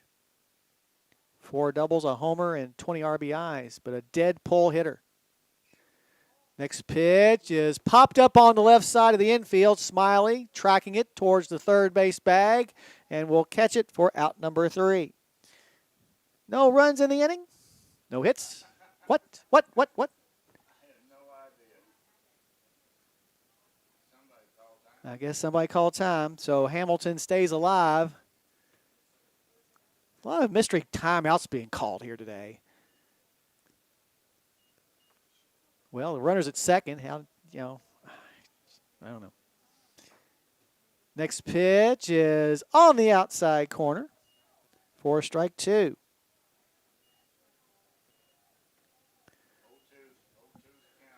So no balls and 2 strikes to count to Hamilton,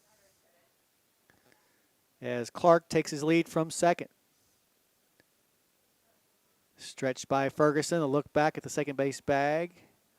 And the 0-2 is swung on and missed for strike 3. Another Killian's Pizza strikeout delivered by Vince Ferguson, his 3rd of the game, to end the inning.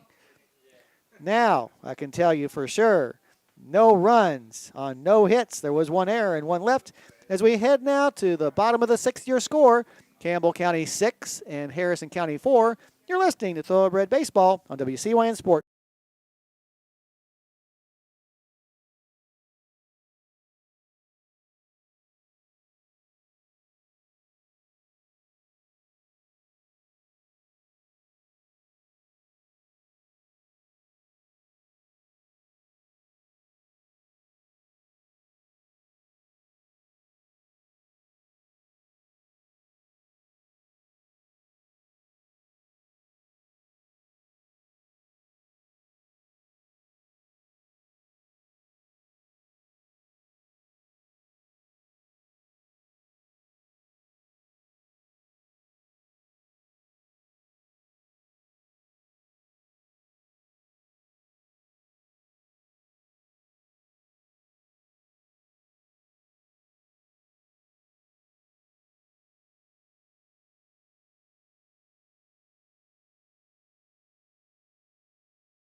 Alrighty, back here on the hilltop, Harrison County down by a couple as we head to the bottom of the sixth inning. It'll be Corey Vaughn, Mason Smiley, and Jay Sean Lewis up against the starter for Campbell, Evan Kuntz, who will begin his sixth inning of work. In case you were wondering, the Reds are having a big party in the Three Rivers City as they lead 7-1 in the top of the fourth, a 6-run fourth inning for Cincinnati.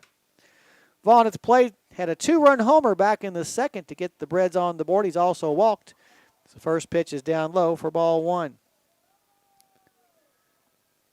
Well, I'd like to get at least one of those 2 runs that we trail by here in this inning, especially with the combo of Vaughn, Smiley, and Lewis coming up. Vaughn steps back into the batter's box. And the 1-0 is a bouncer to the left side, but foul. This count goes 1-1. We're talking about some of the long winning streaks in the state. Gotten through Bowling Green and 8th-ranked Covcath at 15, Lawrence County 12. Raceland has won 11 in a row. 3rd-ranked McCracken County, they've won 10 straight games, and Clay County has won 8 in a row.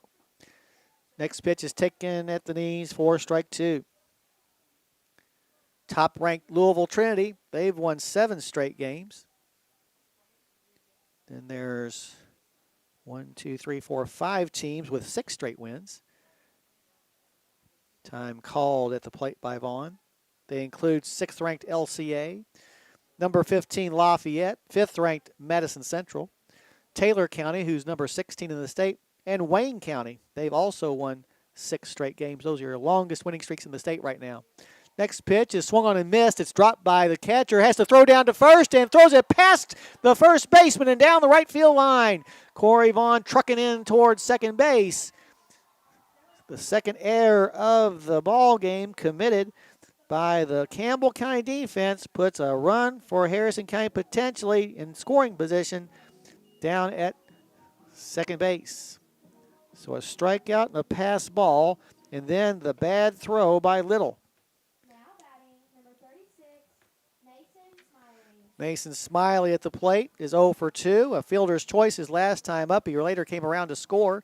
And by reaching base, he has now gotten on base 16 games. Vaughn takes his lead from pitch is outside, kicks past the catcher, and on down to third base on what we're going to give a pass ball will be Vaughn. 1-0 the count on Smiley.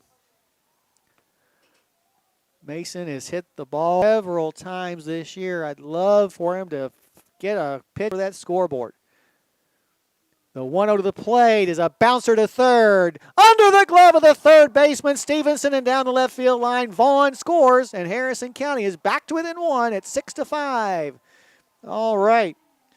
Have to give another error, however, to Stevenson, who very much should have had that ball. So E5. I'll bring Jay Sean Lewis to the plate. Now batting, number 33, Jay Sean Lewis. Jack Sell comes to the mound to try to settle down Evan Kuntz. His Camels at one time led by actually in 2 occasions they've led by 4 runs in this game. It's down to 1. Over at first, Smiley being held on by Sell. Lewis has walked and reached on an error. Squares to bunt, but bunts it foul for strike 1. We're in the bottom half of the 6th inning. A run already in. A man on first and nobody out. Phillies playing against Montgomery County on the field below us. The next pitch is low and inside. Kicks away from Little, but it appeared as though maybe Smiley didn't realize that the catcher Little didn't know where it was. This count goes even at 1 ball and 1 strike. Good crowd on hand again. We've had good crowds all season long. The 1-1 is high. Oh, come on. That ball was at least 2 inches too high. But he calls it a strike anyway as the count goes to 1-2. But that's okay because you got our best 2-strike batter at the plate right now. Batting .500 with a 2-strike count on him. but swings and misses at this one for strike 3. Well, even 50%, you're going to only get right half the time. So the runner on first and 1 out, Austin Nichols returns to the plate. He had an RBI ground out in the 4th. Austin Nichols. Struck out in an earlier plate appearance. Smiley takes his lead from first, being held on by Sell. Smiley only a couple of steals this year. So the first pitch is high and outside for ball 1. Bottom of the 6th inning. And now time called by Nichols, who's DHing for the pitcher, Vince Ferguson. Don't know if we'll see Vince in the next inning. He's thrown 109 pitches as the next pitch is fouled out of play to the right side, evening up the count at 1-1. Bred's back in action tomorrow as we'll head to Taylor Mill to take on Scott High School. A game at 5:30. We'll return home on Wednesday as we'll host Nicholas County. Here's a bunt attempt by Nichols, but foul for strike 2. 1-2 the count on the senior.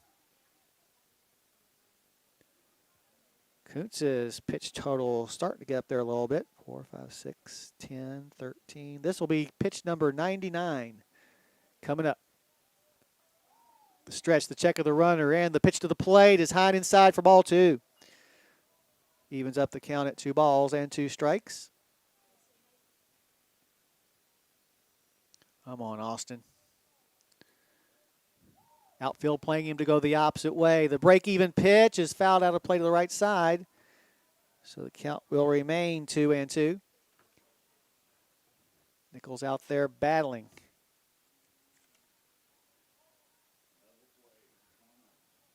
Oh, surely not. I say a base hit into the gap. The 2-2 is fouled out of play. We're both wrong. So a couple of 2-strike foul balls by Nichols in this plate appearance have kept him alive. Boy, such a big gap in left center. If Austin can pull it just a little bit.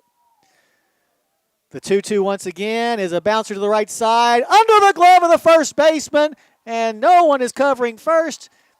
We're going to give that one an infield single. So runners on first and second now with 1 out.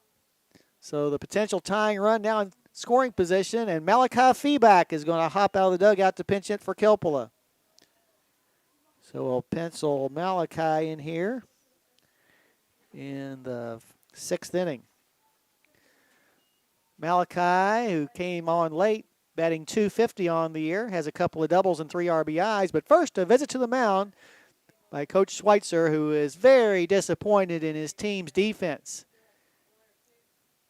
They may have even called that one an error in the dugout, but I'm going to give him a hit.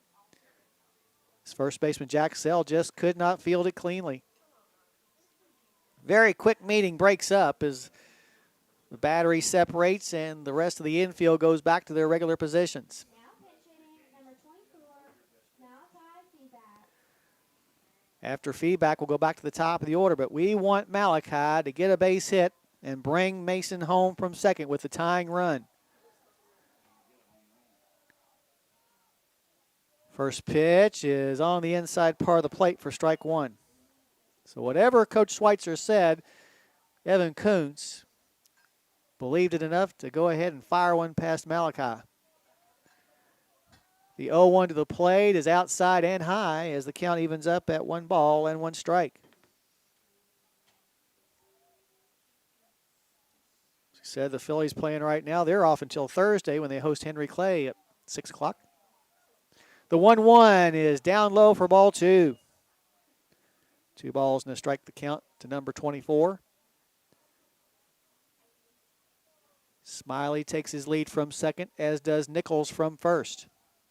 Already 2 errors in the inning by Campbell. The 2-1 is sliced foul to the right side, evening up the count at 2 balls and 2 strikes.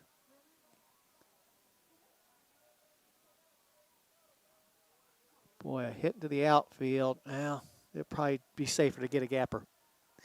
Break-even pitch is going to bounce away from the catcher on a wild pitch. Both runners move up, and now the potential tying run just 90 feet away. So the count goes to 3 balls and 2 strikes on feedback. Feedback has not had many opportunities to bat in this kind of situation this year. Talking about with runners in scoring position. Big pitch upcoming. The wind and the payoff is a bouncer to the right side. Scooping it up is Gross. He'll throw to first to retire Feedback. However, on the play, coming home to score will be Smiley as Harrison County has tied the game at 6-6 after trailing by margins of 4-0 and 6-2. Also on the play, Nichols moves over to third base. So now 2 outs and the potential go-ahead run just 90 feet away. Elijah Harris to the plate. Now batting, number 5, Elijah Harris. Harris walked his last time up. He's also had a pop up to the infield and a ground out to the mound. First pitch is swung on and missed. A Bill High fastball that Elijah think was wanting to go over the fence. On Elijah, play within yourself. Number 5 takes a breath before standing back in the batter's box. And the 0-1 is up high, evening up the count at 1 ball and 1 strike.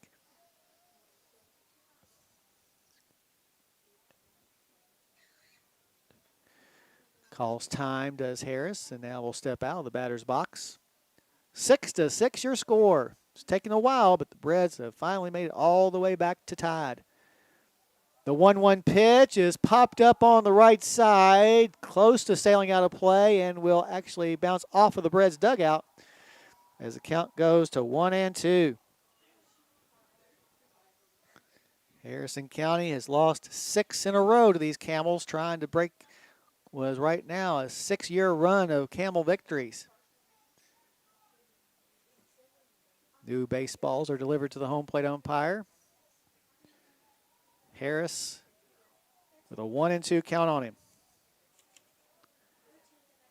Stand back in there now and await the next pitch. And it's going to be low and outside. So the count evens up at 2-2. See here, 4, 5, 6, 10, 17, 23, 32. Golly, Kuntz is up to 117 pitches. Break-even pitch is just inside. Oh, my. I think even Elijah thought that was going to be called a strike. The count goes full at 3-2. Wow. Took a lot of guts for Elijah to take that one. I don't care where it is. Elijah, you got to swing at this one because I think the home plate umpire realizes he may have made an error. So swing away. The wind and the payoff to the plate is a tap foul. So Harris stays alive in this plate appearance with Austin Nichols still roaming around third base with what would be, if Harris can get on or get a hit into the outfield, the go-ahead run. Harris back in there again. And the 3-2 once again is swung on and missed for strike 3, and that will be the inning. But the Reds come up with a couple of runs in the inning on 1 base hit. There were 2 Campbell County errors and 1 runner left stranded. So as we head now to the top of the 7th, your score, Harrison County 6 and Campbell County likewise. You're listening to Thoroughbred Baseball on WCYN Sports.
All righty, back here at the Hilltop, a brand new ball game as we head to the top of the seventh. 6 for the good guys, 6 for the bad guys. Harrison County trying to break a 6-game losing streak to the Camels. Through 6, your numbers: Campbell County 6 runs on 6 hits. They've committed 3 errors and left 6 stranded. Meanwhile, Harrison County 6 runs on 4 hits, 5 errors. They've left 4 on board. It'll be the middle third of the order coming up. Jack Sell, Logan Stevenson, and Austin Little against Vince Ferguson, who will go back out there, the starter for Harrison. First delivery to the plate is going to be taken on the inside corner for strike 1. Sell has had a fly ball out to center field, reached on an error, and scored in the third. It's also grounded out to shortstop. Wind, and the next pitch is going to be popped up into right field. An easy play for Cameron White this time for out number 1. So 1 up and 1 down for Logan Stevenson. Stevenson singled and scored the first run of the game for Campbell in that 4-run second. He's also had a fly ball out to center field and a hard liner that was right at Mason Smiley. Ferguson's first delivery to Stevenson is cued foul to the right side for strike 1.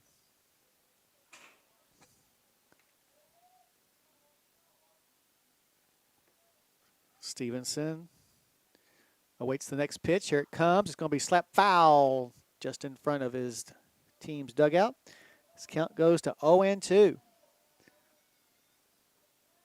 Coach Schweitzer will go and retrieve that baseball before returning to his third base coaching box position. The wind and the 0-2 is just off the plate. His count goes to a ball and 2 strikes. Flashing the sign, Kilpla to the mound. And Vince's 1-2 is a little looper into right field, coming on hard. White dives. Did he make the grab? Yes, he did. Another spectacular defensive play by Cameron White, diving for that slow looper, dying quail, whatever you want to call it.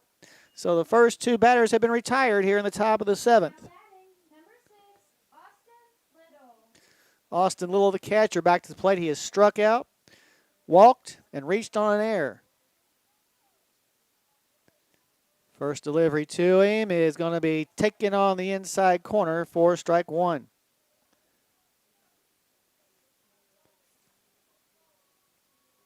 Preds won against Connor last Friday in their final at bat.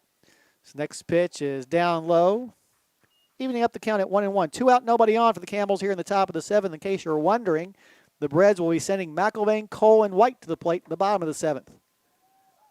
The 1-1 pitch is high and outside. Do not let this guy get away from you, Vince. 2-1 the count. Campbell has not been retired 1-2-3 yet. The 2-1 pitch is on the inside corner for a strike as the count goes even at 2-2.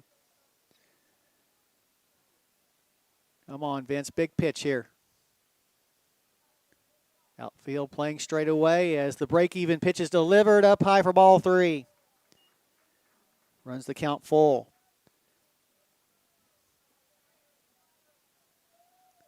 Waggling the bat over his right shoulder is Little. And the payoff pitch is a little nubber back to the mound, knocked down by Ferguson. Throws it over Vaughn's head for an error. Holy cow, that would have been the easiest play he'd ever had in his life. And yet cannot make the easy throw, so the inning continues, and that'll be it for Vince Ferguson. That is the 6th error of the game on Harrison County. Coach Whitaker takes the ball from Vince, so we'll have a new pitcher come into the ball game. I didn't see if anybody was warming up, but someone may have been. See who comes out of the dugout. It's going to be Jacob. So Jacob Craycraft will be the new pitcher. Are you sure? No. Don't tell me stuff unless you're sure. Still waiting to see who it is that Coach Whitaker will bring on to relieve Vince Ferguson. And it looks like it's going to be Connor Kilpla. So we'll have a new battery. So Connor Kilpla moves to the mound. Your situation is this. We are in the top half of the 7th inning. The score is all knotted up at 6 apiece. There are 2 outs and a runner on first for Campbell. You're listening to Thoroughbred Baseball on WCON.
Alrighty, the new pitcher on the mound for Harrison County will be Connor Kilpla.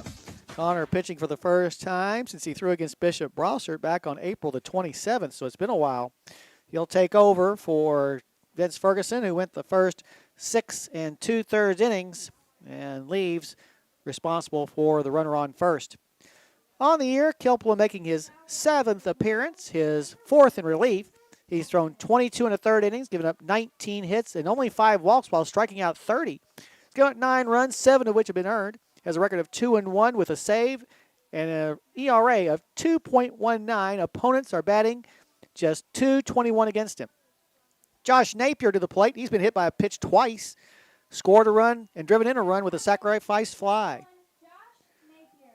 Vaughn holding Little on at first. Oh, well, that's Cason Jackson probably. First pitch is down low for a ball. Indeed, it is Cason Jackson running at first. 1-0 the count to Napier. Campbell's led 4-0 early, 6-2 a little bit later on, but Harrison County with a couple in the 4th and 2 more in the 6th have tied things up. Throw to first, but not in time. Jackson 7 for 7 in the stolen base department this season. 1-0 the count on Napier. Kilpla takes a look over to first. Lucas Harrington is taking over from behind the plate. Next pitch is a fly ball into center field, racing back Cole near the fence, and this ball is going to be caught. Nice play by Gunnar Cole as he bangs in front of the Dairy Queen sign right in front of the flagpole to track down that long fly ball to end the inning. No runs, no hits, no error. There was 1 error and 1 man left. So as we head now to the bottom of the 7th, all we need is 1. 6-6 your score. You're listening to Thoroughbred Baseball on WCYN Sport.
Alrighty, back here at the Hilltop, 6-6 as we go to the bottom of the 7th. The new pitcher in the ball game for Campbell County is Jake Gross. Gross taking over for the starter Evan Kuntz, who went the first 6 innings. Gross making just his 2nd appearance of the season. In his other appearance, he threw 3 innings, gave up 4 hits and 2 walks while striking out 2. Gave up just 1 run. It was earned. Collected the save in that particular ball game and has an ERA of 2.33. Other defensive changes, Evan Kuntz, who was on the mound, has moved to short, while Aiden Hamilton, who was at short, is now at second base as that trio of Kuntz, Hamilton, and Gross just kind of switch positions round and round. It'll be Braxton Grubb leading things off for the Breads here in the bottom of the 7th as he'll bat in McIlvain's place. So pencil Braxton in here in the 7th. McIlvain was 0 for 3 in his 3 plate appearances. Now pinch hitting is number 9, Braxton Grubb. Grubb on the year batting .237 on 9 of 38, but does have a triple and a couple of home runs, the last one coming against Franklin County about 3 weeks ago. First delivery to him from Gross is high and inside for ball 1. Gross, as we mentioned before, a member of the basketball team, a sophomore. Trying to shut out the Breads here in the bottom of the 7th. The Breads won in their last at-bat last Friday when they knocked off Connor 7-6. Next pitch is fouled straight back. This count evens up at 1-1. New ball delivered to the mound. Out in left field, Evan Clark right at the base of the bank. The other 2 outfielders playing back as well as they do not want that ball to get over their head in this situation. The wind and the 1-1 is at the knees for a strike. Good pitch. This count goes to 1-2 on the leadoff batter for the Breads here in the bottom of the 7th. 6-6 your score. Grubb steps back in and winds the bat around as the 1-2 is delivered and swung on and missed for strike 3. So 1 up and 1 down. Here in the home 7th brings Gunnar Cole to the plate. Gunnar with that excellent catch out in left center field, tracking down that long fly ball to keep the score tied. He's 1 for 3. Number 30, Gunnar Cole. A ground ball out and a strikeout surrounding a single. Gross's first pitch to Gunnar is at the too low for ball 1. A lot of odd ball and strike calls by the home plate umpire. Next delivery to the plate is going to be fouled off and out of play behind the first base dugout as the count goes even at 1 ball and 1 strike. Well, I think everybody who came at the start of this game has stayed. It's been, although maybe not very well played, it's been exciting. The 2 teams have combined for 9 errors. The 1-1 to the plate is going to be at the knees for a strike. Gunnar had squared the bunt, but then brought the bat back, thinking the ball was going to be out of the strike zone. This count goes to 1-2. Cole crowding the plate just a bit now with a 2-strike count on him. And the delivery to the plate is going to be fouled out of play to the right side.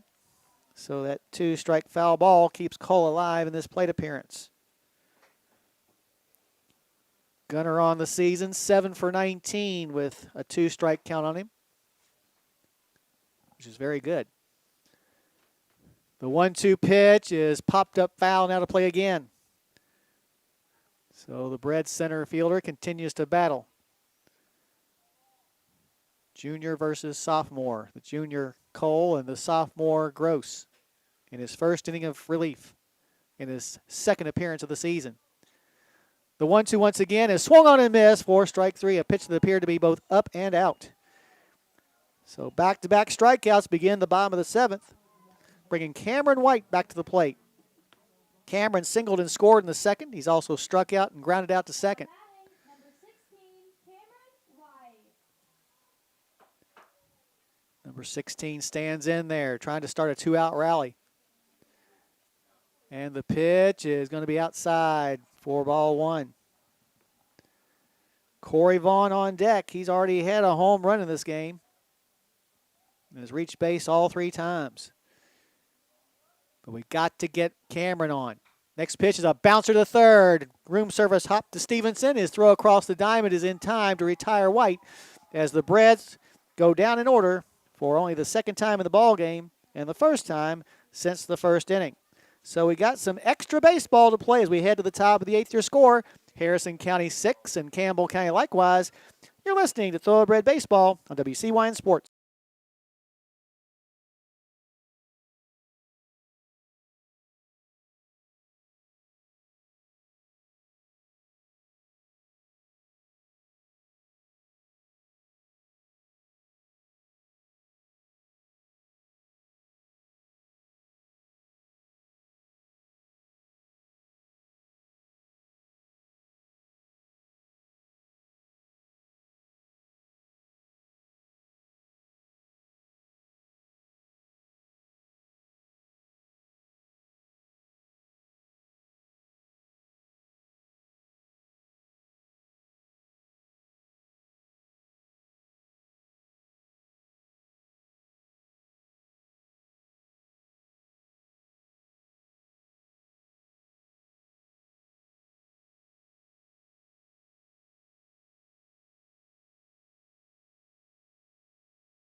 All righty, are you ready for some extra baseball? Well, Harrison County and Campbell County obliged by going extra innings. 6-6 your score. Your numbers through the first 7 frames show the visiting Camels with 6 runs on 6 hits. They've committed 3 errors in the game and left 7 runners stranded. Meanwhile, Harrison County, 6 runs on just 4 base hits. They've committed 6 errors and left 4 runners stranded. Back on the mound for now, his first full inning of work in relief will be Connor Kilpla, who got the final out of the top of the 7th. He'll be facing 8, 9, and 1. Jake Gross, Evan Clark, and then back to the top in Greg Vineyard. Gross, who was batted for the last time this spot came up, will bat for himself here in the 8th. Kilpla wheels and fires the first pitch, which is swung on and missed for strike 1. Gross 0 for 2, a fly ball to left and a fly ball to center. Flashing the sign, Harrington to the mound as Kilpla's next pitch is going to be on the outside edge for strike 2. As we mentioned, Kilpla came in having struck out 30 in 22 1/3 innings. Leveling the bat, the left-handed batting Gross. Kilpla wheels and fires the 0-2 pitch. It's going to stay high for a ball. Leadoff batter for the Camels here in the top of the 8th. Gross leveling the bat. And Kilpla's 1-2 is popped up foul to the left side and out of play. So the count will remain a ball and 2 strikes. We'll be heading to Scott High School tomorrow to take on the Eagles up in Taylor Mill. That game will start about 5:30. Next delivery is swung on and missed for strike 3. There's another Killian's Pizza strikeout delivered by Harrison County pitching. It's the first of the night, though, for Connor Kilpla. So 1 up and 1 down for Evan Clark. Now batting, number 7, Evan Clark. Clark's been on base all 3 times. A single, reached on a couple of errors, and scored a couple of runs. 9th place batter in the order. Pops up the first pitch out of play, the right side for strike 1. Looks like the Phillies have finished their game. And we won. Good. 5-1 win over Montgomery County, improving to 18-7. The Phillies did. Here's a soft liner to the right side. It's right into the glove of Vaughn for out number 2. So 2 up and 2 down will take us back to the top of the order now, and Greg Vineyard. Vineyard 1 for 4 with a run scored and an RBI. Now batting, number 8, Greg Vineyard. He's also had a grounder to short, a strikeout, and a fly ball to center field. Coming in on the infield grass about 15 steps is Smiley. As the left-handed hitting Vineyard waits on Kilpla's first pitch, which is high and outside for a ball 1. First extra inning game of the season for, nope, I take that back. No, that's right. First extra inning game as the next pitch is swung on and missed for a strike. 1-1 now the count to Vineyard. Smiley still playing in on the grass. As Kilpla's 1-1 pitch is on the outside part of the plate. Nice job of painting the black that time by Kilpla. 1-2 your count. Here on the top of the 8th with 2 out and nobody on. Kilpla trying to retire the side in order for what would be the first time in the ball game, and the pitch is low and inside, evening up the count at 2-2. Vineyard is ready to go. Wheels the bat around, waggles it over his left shoulder. Harrington flashes the sign to the mound. Cole on the move into the left center. The pitch is going to be just low for ball 3. Loads up the count at 3-2. Vineyard steps back in. So the junior awaits the next pitch. And the payoff forthcoming is a bouncer to the right side, but foul. So we'll have to reload and do it all over again. A bunch of 2 strike foul balls in this game by both sides. None more remarkable than the 6 two-strike foul balls by Jay Sean Lewis in his second at bat of the game. Eventually, he reached on an error. Kilpla trying to retire the side in order if he can get Vineyard out. And once again, the 3-2 to the plate is at the knees for strike 3. Another Killian's Pizza strikeout delivered by Connor Kilpla, his second of the inning, as the Camels go down 1-2-3.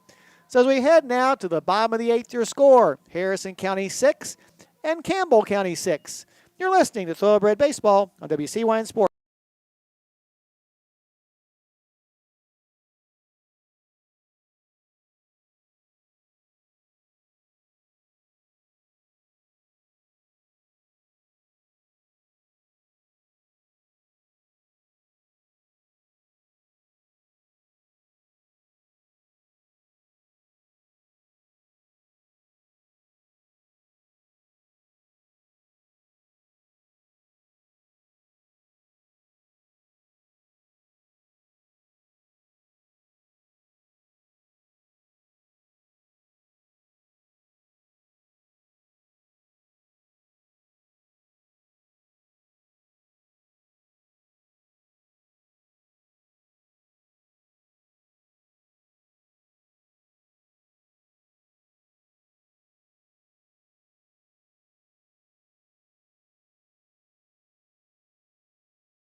Alrighty, back here at Mack Whitaker Field, we're heading to the bottom of the 8th inning of a tied game. Harrison County will be sending Corey Vaughn, Mason Smiley, and Jay Sean Lewis to the plate against Jake Gross, who came on in relief last inning.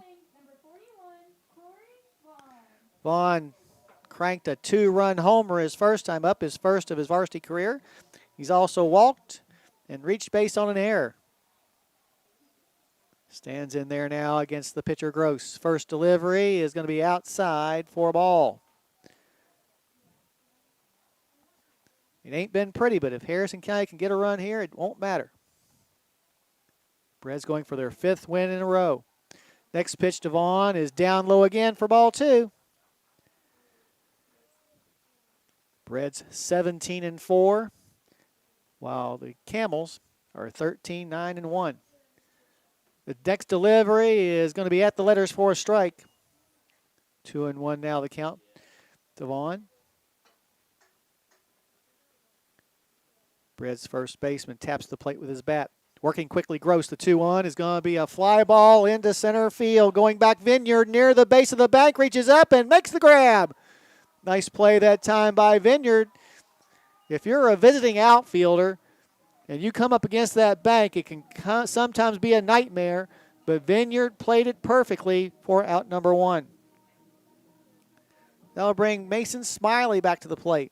Now batting, number 36, Mason Smiley. Smiley has popped up to second, then reached those last 2 times up on a fielder's choice and an error, and scored a couple of runs. First pitch to him here is going to be down low for a ball. Coming into the game, Gross had only thrown 3 innings total this year. He's now thrown an inning and a third as the next pitch is inside and low, 2-0. Out in center field, I think Greg Vineyard might have injured himself. He's grabbing the back of his calf. As the 2-0 is delivered down low for ball 3. Look for Smiley to be taking all the way on this next pitch. Bred's freshman third baseman stands back in. And the 3-0 delivery is going to be on the outside corner, and as we suspected, Smiley was taking all the way. 1 out, nobody on for the Breds here in the bottom of the 8th of a 6-6 game. The wind and the pitch is going to be fouled out of play to the left side as count goes full at 3-2. Ryan Annis pointed out something very interesting. If you look at the Breds line across the scoreboard, 0-2, 0-2, 0-2, 0. Let's hope 2. Or I'll take 1. The wind and the payoff to the plate is on the outside corner for strike 3. Third strikeout delivered by Jake Gross. And there are 2 outs now in the inning. And Jay Sean Lewis at the plate. Jay Sean has walked, reached on an error, and scored and struck out. Now batting, number 33, Jay Sean Lewis. As we mentioned earlier, Jay Sean had 2 very, very long foul balls against Paris on Saturday. Wish he could straighten one of them out now. His first pitch is up high and outside for ball 1. Gross, meanwhile, trying to retire Lewis and send this game into the 9th. The 1-0 pitch is swung on and missed. Jay Sean going for the fences on that swing. Evens up the count at 1-1. Number 33, the left-handed batter, awaits, and the pitch is swung on and missed again. So now Gross just 1 strike away from retiring the Reds in order for the 2nd inning in a row, unless Lewis can get a hold of one.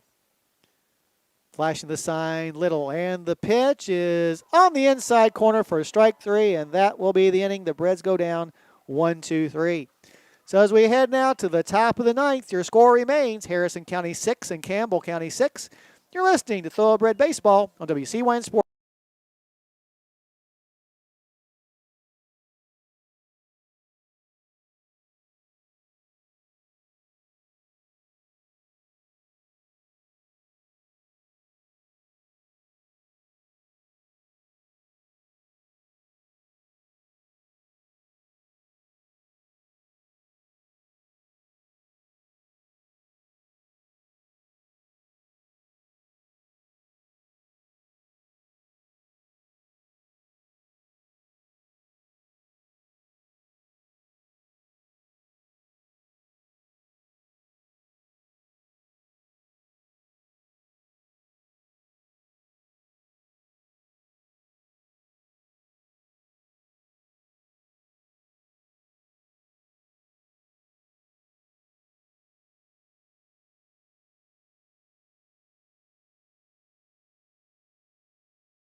Here at Mack Whitaker Field, Harrison County and Campbell County all knotted up in a 6-6 tie.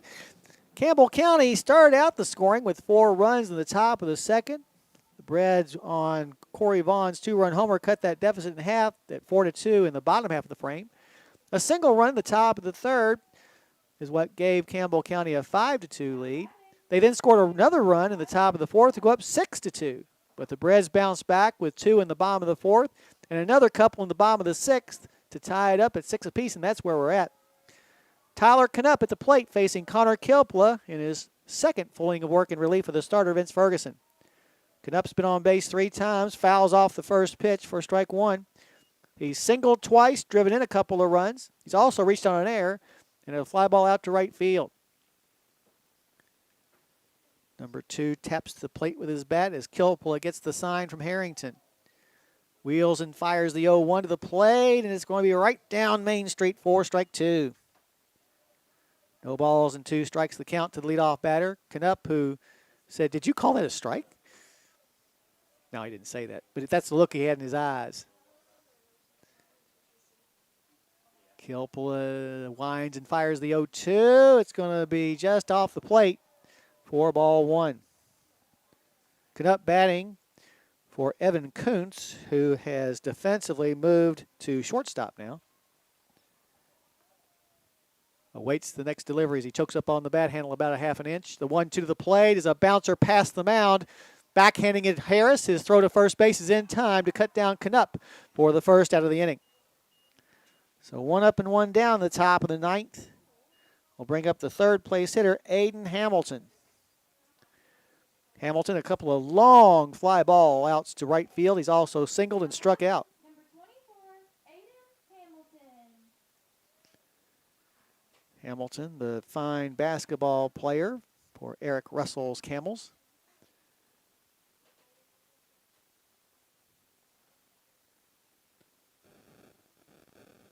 And just a sophomore. I'll have to deal with him in both basketball and baseball for 2 more years. He looks like he's going to be a really good player. As I said, he's the second leading scorer on the basketball team at over 16 points a game. Right now, though, we just need to get him out. Make that Mason Smiley a couple of steps in on the infield grass at third. First pitch is going to be down low for ball 1. It ain't been pretty, but it's been fun. 6-6 your score. The 1-0 to the plate is popped foul and out of play over the third base dugout. This count evens up at 1-1. 1 out, nobody on here in the top of the ninth for the Camels. They have not scored since they plated a run back in the 4th. At that time, put the Camels up 6-2. The 1-1 pitch is swung on and missed for strike 2. Kelpla's fastball can have some giddy up sometimes. And that pitch right there was one example of it. Left-handed batting Hamilton awaits the right-handed throwing Kelpla's next pitch, and it's going to be high and outside to even the count up at 2 balls and 2 strikes. Out in center field, Cole playing the batter slightly to go the opposite way. Other 2 outfielders very deep. As Hamilton steps out of the batter's box. We had the shift on the first couple of times he batted, but right now we're going to play him straight up. Kilpala's break-even pitch is inside for ball 3. Loads up the count at 3-2. Big pitch coming up here for both sides. As Hamilton stands in. And Kilpala's payoff pitch is up high, ball 4. Dang it. So 1 out walk here in the top of the 9th puts the potential go-ahead run aboard for the Camels in the person of Aiden Hamilton. Number 15, Jack Sell, the cleanup batter and first baseman, will come to the plate now. He has reached on an error and scored, but besides that, a couple of fly ball outs and a ground ball out. Over at first, Vaughn will hold Hamilton on. Hamilton on the year, the team leader in steals with 16. Has already stolen 1 base today. So definitely a threat to go. As Kilpala takes a look over at him. Good size lead. First pitch to Sell is going to be fouled straight back for strike 1. Logan Stevenson on deck. Man, they got some good lumber at the first part of this batting order, Campbell County does. Some guys that can hit. And hit like juniors and seniors. Kilpala gets the sign, and the 0-1 is on the outside corner for a strike. Snap throw down to first, but not in time. However, the count goes to no balls and 2 strikes on Sell. Canuck began the inning by bouncing out to second before the walk to Hamilton. Now Kilpala heading the count to Sell, 0-2. Cole really swung around to play this guy to pull. And the 0-2 pitch. Here goes the runner. The pitch is going to be down low, and Hamilton decides to go back to first. This count goes to 1-2. Coach Schweitzer may be playing things a little more conservative now that we're getting into the extra innings. We're in the top of the 9th. 6-6 your score. It's been the score since way back in the 6th. The 1-2 delivery is down low. Here goes the runner Hamilton, and he'll be in there safely. So a 2-2 count on the batter. Now the potential go-ahead run for the Camels in scoring position. Sell takes a big breath before stepping back in the batter's box. As deep as our outfielders are playing, a base hit into the outfield could score that run.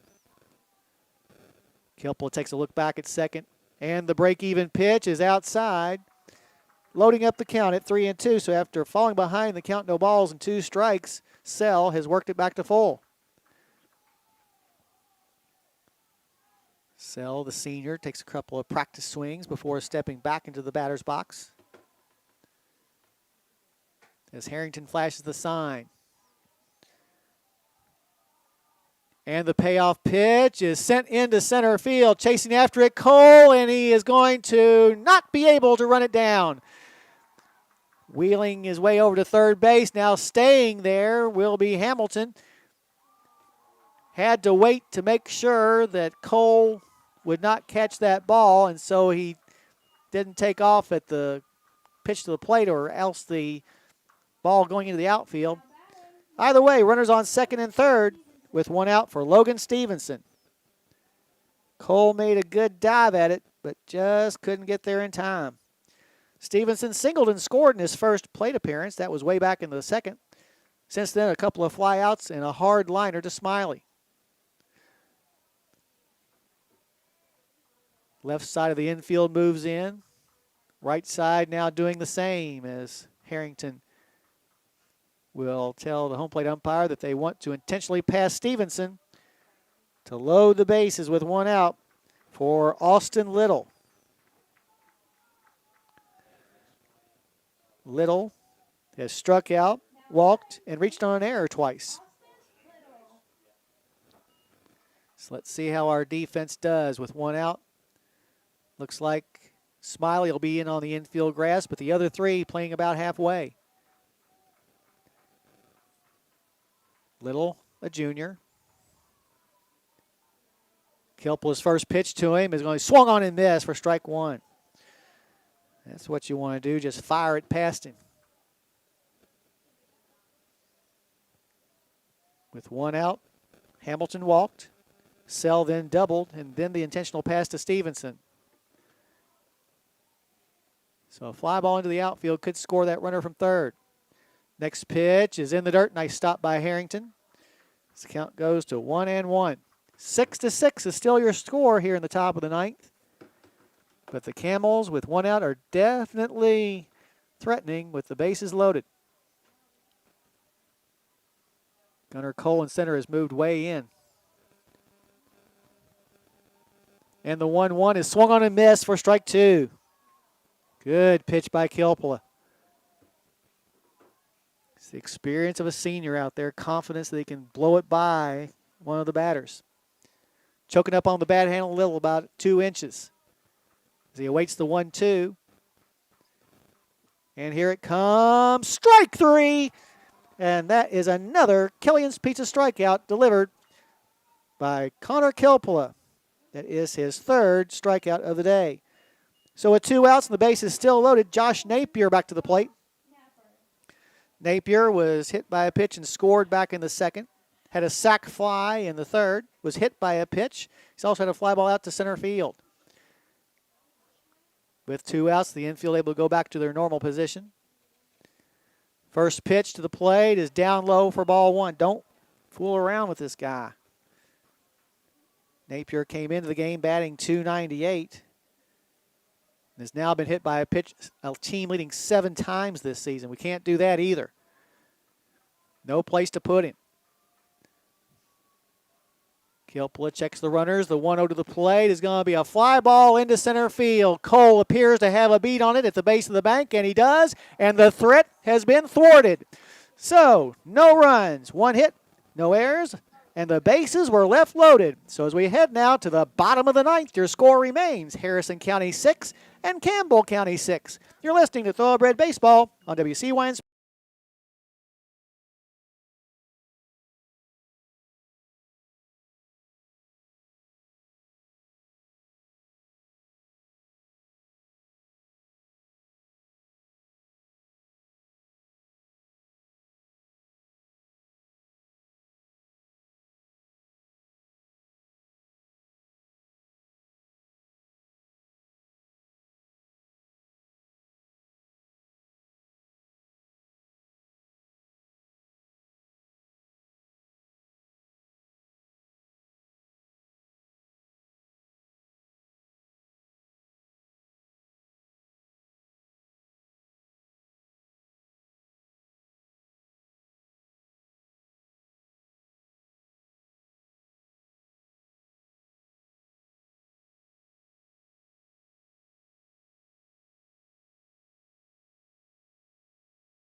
All righty, back here at the Hilltop at Mac Whitaker Field. We're heading to the bottom of the ninth with the score tied at 6.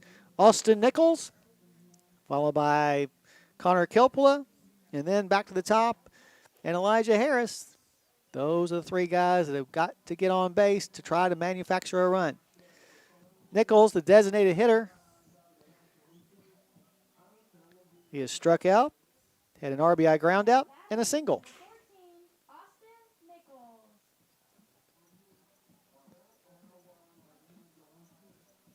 Reds will end up being a shorter turnaround than normal, as they'll have to get on the bus early tomorrow afternoon to head to Taylor Mill. The first pitch to Nichols is taken for strike one. Well, all that Jake Gross has done since he came in is retire all 6 batters he's faced, 4 by way of the strikeout. Winds and fires the 0-1, which is going to be tapped foul to the left side.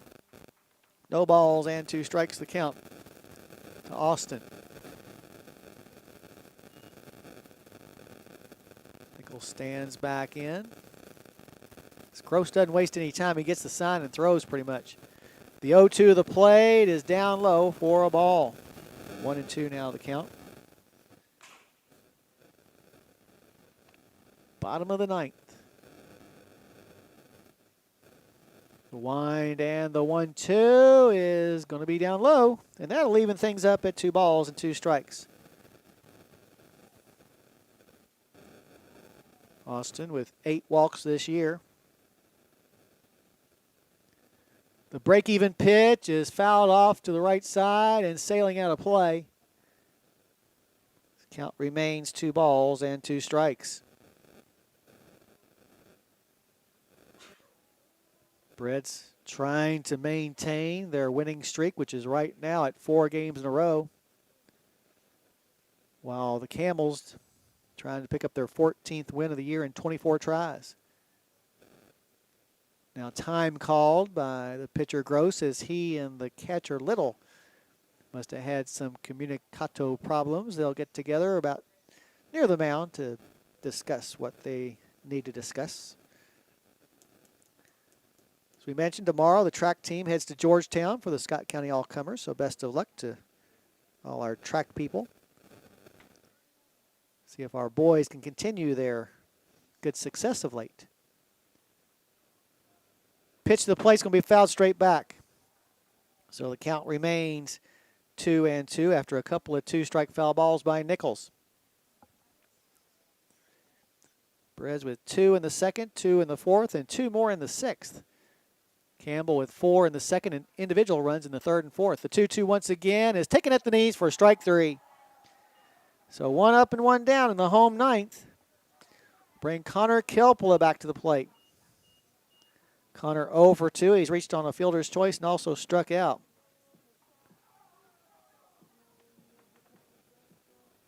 Put that back in there. Now batting, number 35, Connor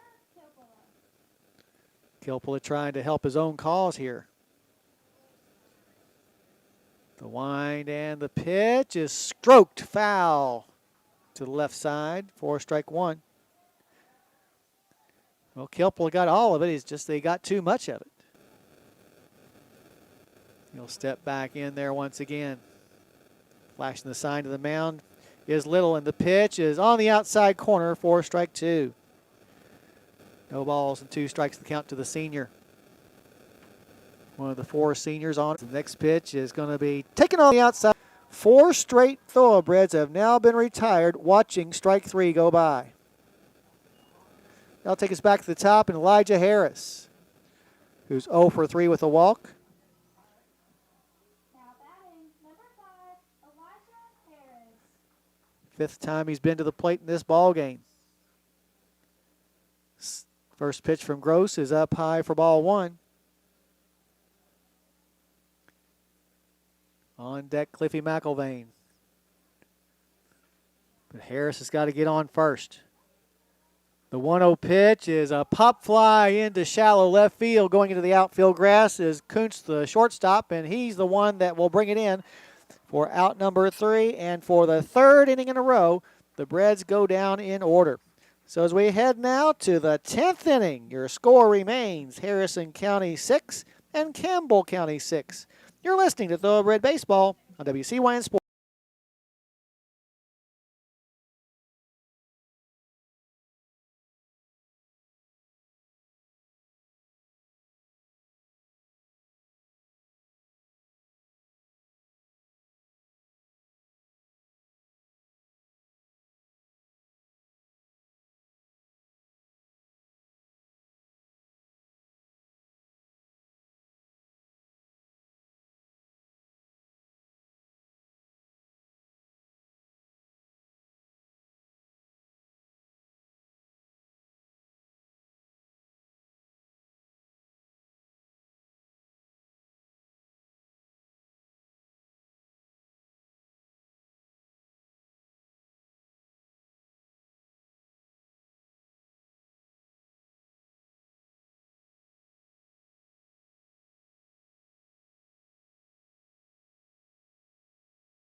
Alrighty, back here at Mac Whitaker Field, we're heading to the top of the 10th inning. 6-6 your score. Back on the mound, Connor Kilpula for what will now be his third full inning of work in relief of the starter, Vince Ferguson. He'll be facing 8, 9, and 1 in the batting order. Jake Gross, Evan Clark, followed by Greg Vineyard. Gross, who is 0 for 3, a couple of flyouts and a strikeout. Gross, a left-handed batter, levels the bat. Opposite number of Kilpula now. First pitch, swinging and fouling off for strike one.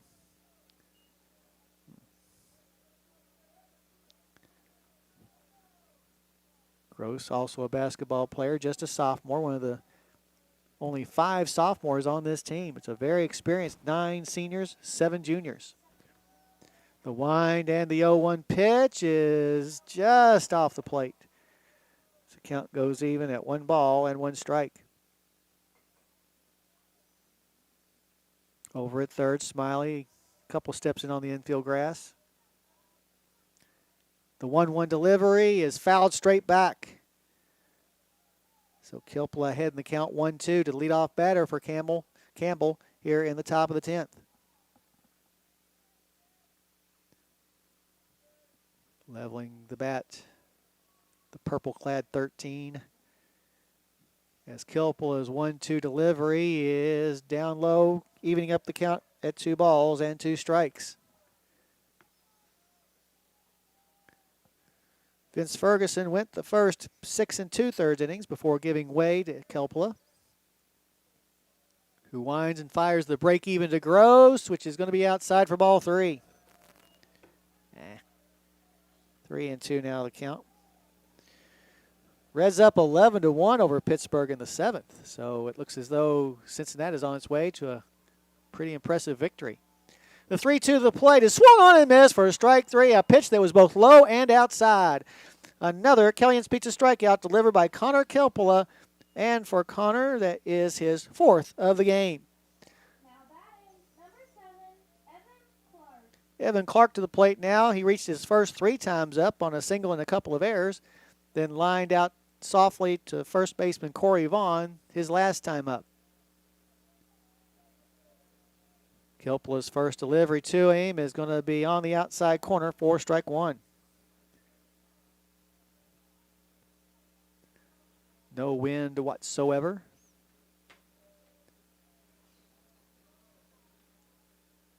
The wind and the next delivery is going to be swatted down the left field line. Chasing after it, Lewis reaches up, makes the grab.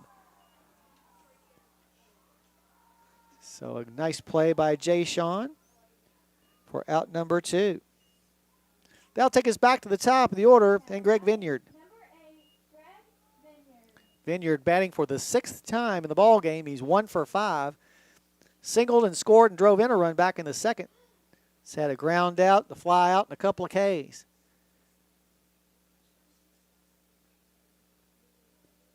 Next delivery is outside for ball 1.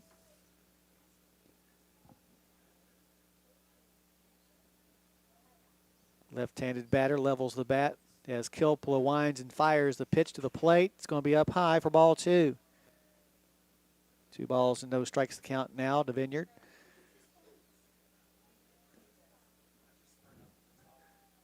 The 2-0 pitch is on the outside corner for strike 1.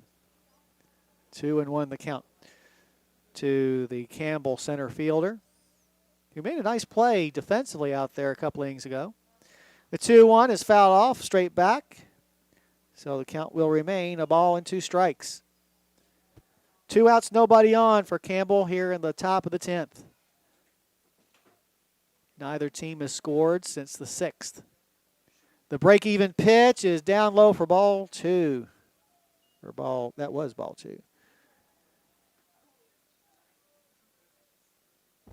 Kilpula trying to retire the side in order as he did in the 8th inning. Next pitch is swung on and missed for strike 3. Another Killian's Pizza strikeout delivered by Connor Kilpula to end the inning. For the first time, for the second time in the last 3 innings, Campbell goes down in order. So as we head now to the bottom of the 10th, your score remains Harrison County 6 and Campbell County likewise. You're listening to Thoroughbred Baseball on WCYN Sports.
Alrighty, back here at the Hilltop at Mack Whitaker Field. As we head to the bottom half of the 10th inning, 6-6 your score. It'll be Cliffy McIlvain, Gunnar Cole, and Cameron White.